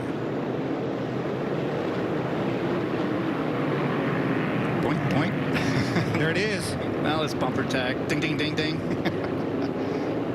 I think he's going to get around this time, Kurt. It's not up to Reddick. It's the other guys not spinning around and throwing trash on the track, but maybe we'll run out of cars eventually. I think you're through the tough parts of the racetrack, those straightaways and stuff like that. I think he makes it around. He's got the lead he needs. This is the final corner to come back around and take the white.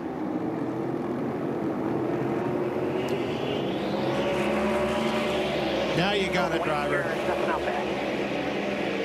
Give me one more white clean flag, 1 lap to go. Next flag ends the race. Kyle Busch and Bowman for 2nd. And they're going to have company. That is a beautiful thing, though, for Tyler Reddick and that 45, guys.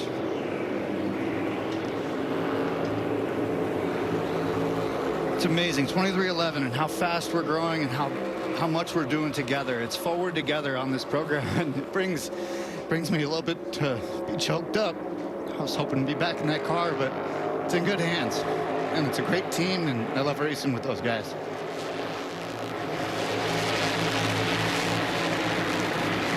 Reddick running away, 2nd still in doubt.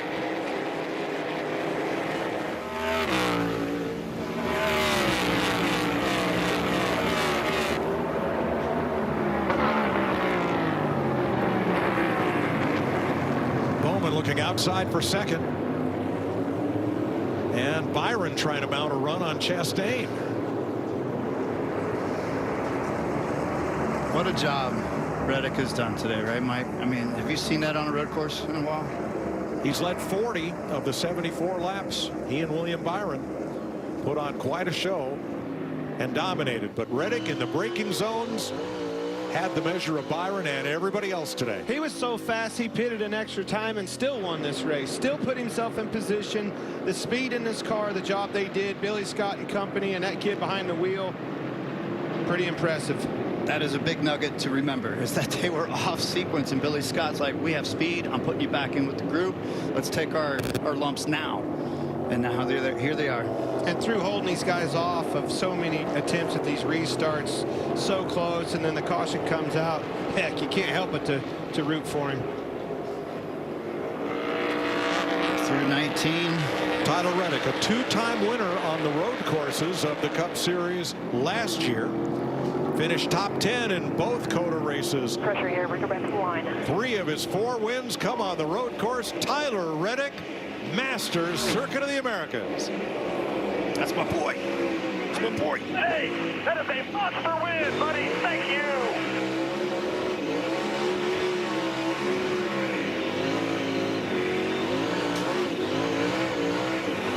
That Billy Scott, the nerves in him. What an experience. What a last 20 minutes that man went through. Kyle Busch 1.4 seconds back. Alex Bowman 2.3. Chastain and Byron the top 5. Ricky Stenhouse, nice drive up into the top 10 behind Austin Cindric. Then Busher, Gibbs, and Todd Gilliland worked his way up into the top 10 on the I think 3rd to last restart. Great finish for Todd Gilliland, 10th place, top 10. LaJoy, 11th place. Got to be there at the end of these things.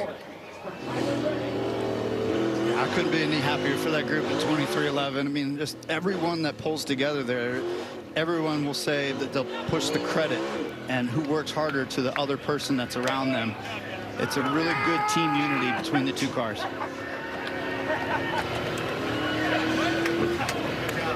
This kid's going to be excited when he gets out of this car. He's just as excited as the team. Started off rough. First 3 races, you knew the speed was there. You put that kid in that car. It was a tough go. They found their rhythm. Well, before we get down there to celebrate, we want to thank Chase Elliott for joining us today on the call. Hope you had some fun today. Not as much fun as being here, and we're looking forward to seeing you back at the track soon. Yeah, looking forward to being back. Thanks so much for having me. Congratulations to Tyler and everybody at 2311. He did a great job. He was tested many times there at the end and continued to pull through. So congratulations to them. Thank you guys so much for having me, and looking forward to seeing y'all back at the track. All right, thanks for being with us. Chase Elliott recuperating in Colorado. So Reddick wins for Toyota. Kyle Busch, the first Chevrolet, in 2nd, and Austin Cindric, to no one's surprise, the first Ford today, finishing 6th. Careful on the burn it down comment, right? We had a truck light up the other day. What was that, Larry Mack? Jump on in, bud. Yeah, 3rd driver to win in the 45 car in less than a year. That's Billy Scott. Led them all. But he got the jump that he needed. There was that little contact that might have got the 48 off guard a little bit. But right here, he's able to make the cut and not get hit from behind. He did it perfect. It was a masterful job. He held that 48 out just enough, gave the 8 a window, but he got up in there deep enough that he was smooth sailing. The 8 was blocking the other 2, and that was the difference, man. That was a little bit of sprinkle of the 8, maybe giving him that extra bit of room and racing him clean. Just listen how hard he gets on the brakes.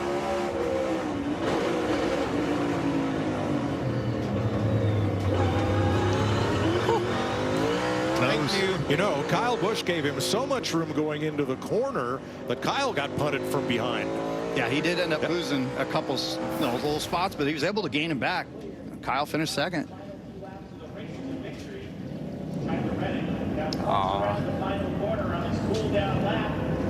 That's their little boy's first time in victory lane, maybe? Or he's old enough. He was old enough. He was around last year. Yeah, Tyler's last win was at Kansas last September. 13 races ago. He's done a burnout in about every turn. There can't be much tire left on that thing. I don't think Denny Hamlin cares. I don't think MJ cares.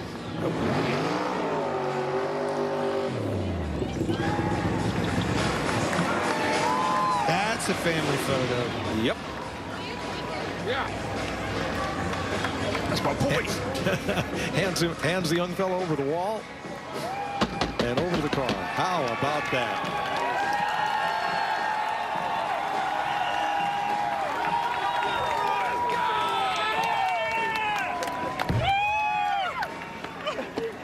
Let's go, boy. Yeah, buddy. Got so much faith in you, man. Hell of a job. Way to go. Hell of a race. Hell of a race. You got it, buddy. You got it. Good job, Tyler. Hey, Tyler, one more. Hey! We did it! We won! There's the best one of all. Pull it out. Get on there. Right. You take him? Yeah.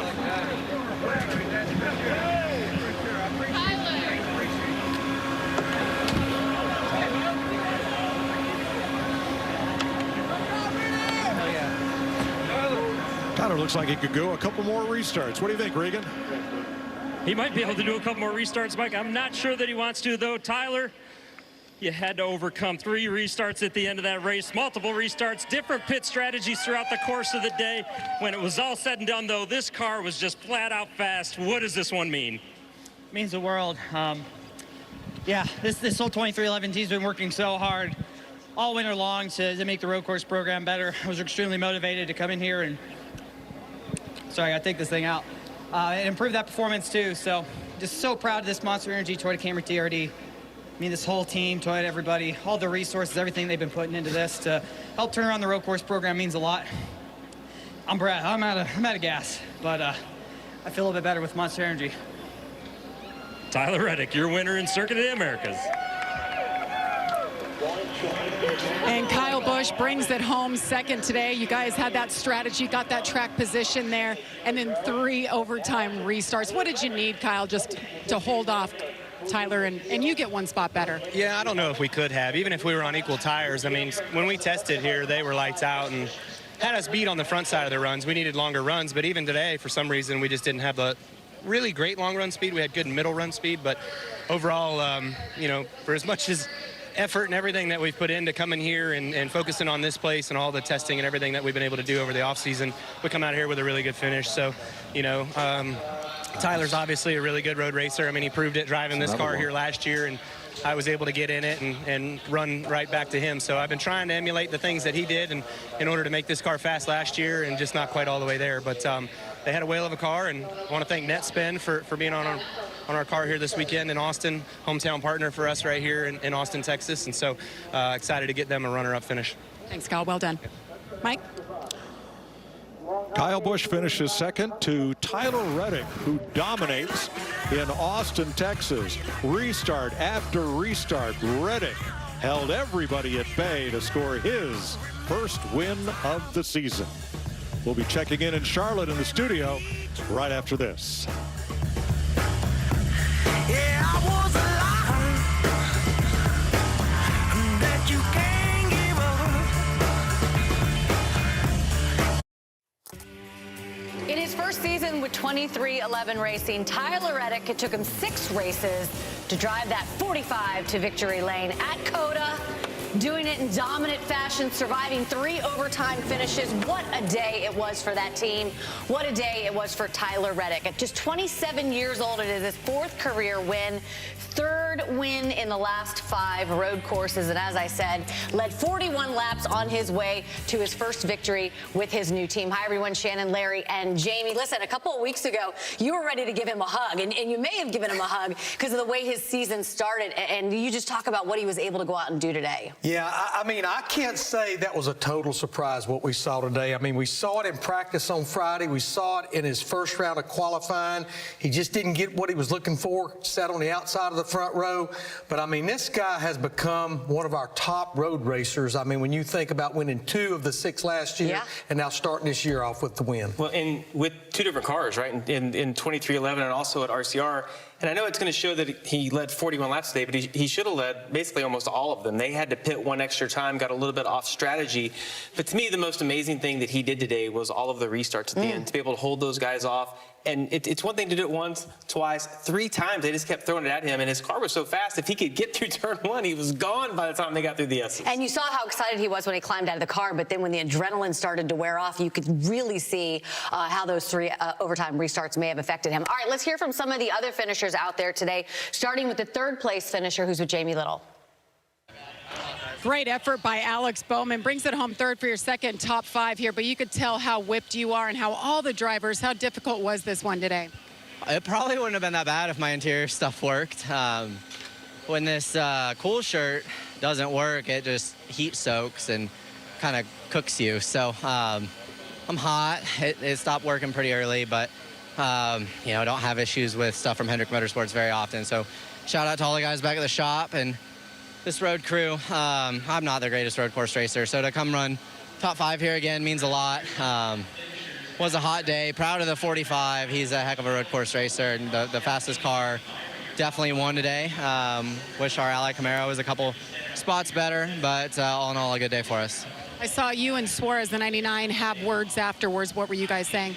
Yeah, he just thought I drove in and tried to drive through him, and I mean, the one, I had the corner made. The only reason I was inside of the 99 was to protect from the 1.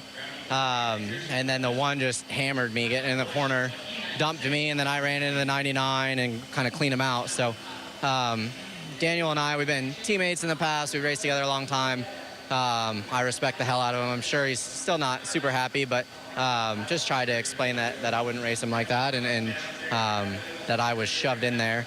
You see that a lot at these road courses. Like Indy last year, Harvick was super mad at me and crashed me.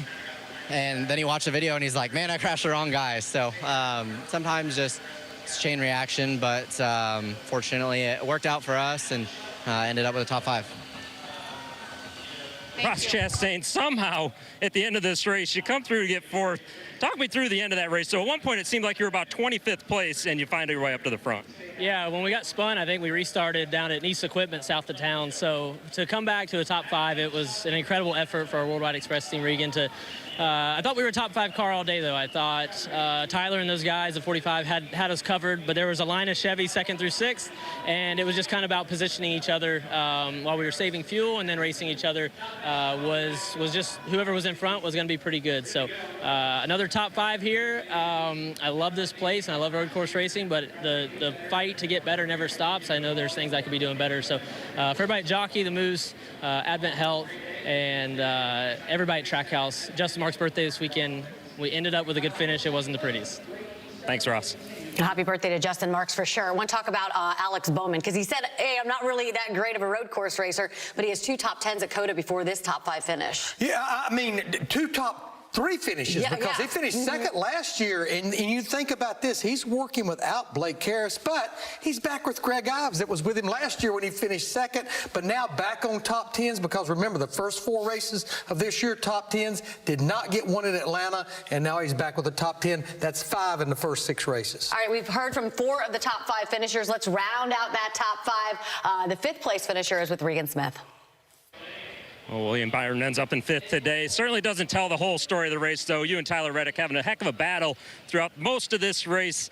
That was fun to watch. Yeah, it was really fun. You know, Tyler's great at they were great all weekend. Tyler's been great at the road courses, and we made it a battle for sure. Every time crossovers, outbreaking each other. That was a lot of fun. I hate that it kind of got down to restarts at the end. I got shoved off one time in 2nd, and just we needed a top 5 and probably could have done some things different, but overall good day for the Liberty University Chevrolet, and yeah, good speed. I mean, just Tyler was so fast all weekend, so felt like I was just, when I got the lead, I was just slipping and sliding, so it was fun. Thanks, William. I'll tell you what, Jamie, William Byron has just been strong all season long as we take a look at, I mean, we talked about how tired he was, you know, Look at that. Sit down, Dad. Here's the flag. I'll hold it. Byron did a great job, though. First top 5 for him on a road course. Solid day. I think if he could go back, he'd like to redo that restart where he chose the outside and not behind Tyler There's your Reddick. Christmas card right there, Tyler Reddick, sitting on the ground. Congratulations to him. We will be right back. Tyler Reddick is the man on the road course, getting it done out in COTA today. His first win of the season. It was a warm day. He had to survive all of those overtime restarts. But in the end, the 45 heads to victory lane. Let's head up to the booth and hear from the guys who called the race, get their final thoughts. Mike Joy, it's all yours. At Circuit of the Americas, it was a 2-horse race. All the trouble was there were 37 over the horses, and they all wanted in at least on one or more of those restarts. Unbelievable, man. Calamity Hill up there. What'd you call it? Log Jam City up there in turn 1. It was all about that. And then the job that Tyler Reddick did, masterful job time and time again, getting a good launch and doing a good job at the top of the hill, Kurt. I'm just proud of the team at 2311 and all the execution through those restarts. I mean, it is like a land rush start all the way up that hill. And so I'm real proud of that group to pick up a W. Gunter, did you enjoy the show? Absolutely. Thank you very much for having me. It was enjoyable, and I think the best team and the best driver won today. And all the weekend, thanks to you. Thanks, Clint. Thanks, Kurt, for having me. Appreciate it. Thanks for being with us. Calamity and crashes and restart after restart. Tyler Reddick was the best thing in Texas today. Thank you so much, Mike. All right, listen, our first road course is in that rear view. What was your biggest takeaway from today? That the players we expected to be up there, that's the ones that were there, because you think about Tyler Reddick and William Byron, they combined led 69 of the 75 laps. That was even through the cycle of green flag pit stops. Yeah, and I would say the guy that we had on the broadcast as well, Chase Elliott, can't wait to get back. He's been kind of our road course guy, and it was pretty cool to have him be a part of the show. I thought he added a lot to it, and I was glad that he stayed through the majority of the race. Yeah, thank you so much, Chase, for joining us on our broadcast. Of course, next Sunday, we're going to head out to Richmond Raceway. Coverage begins at 2 Eastern on FS1. And don't forget, we've got NASCAR Race Hub weeknights at 6 Eastern. Larry and Jamie will be on tomorrow. Yes, we will. Brad Keselowski on Tuesday. Clint Boyer is going to join the show on Wednesday. And tonight on Fox, it's Next Level Chef, followed by The Simpsons. Congratulations to Tyler Reddick, winner at Circuit of the Americas. Thanks for hanging with us today. Have a great night.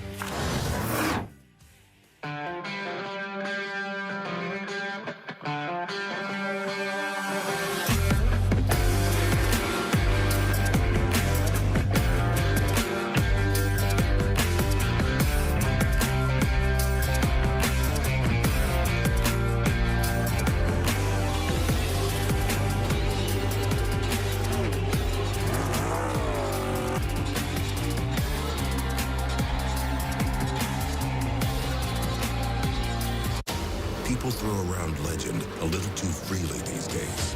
Legends are legends for a reason.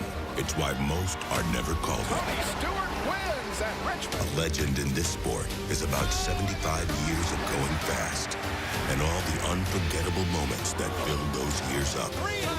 So after all this time, when we call something NASCAR Legends, you best know we mean it.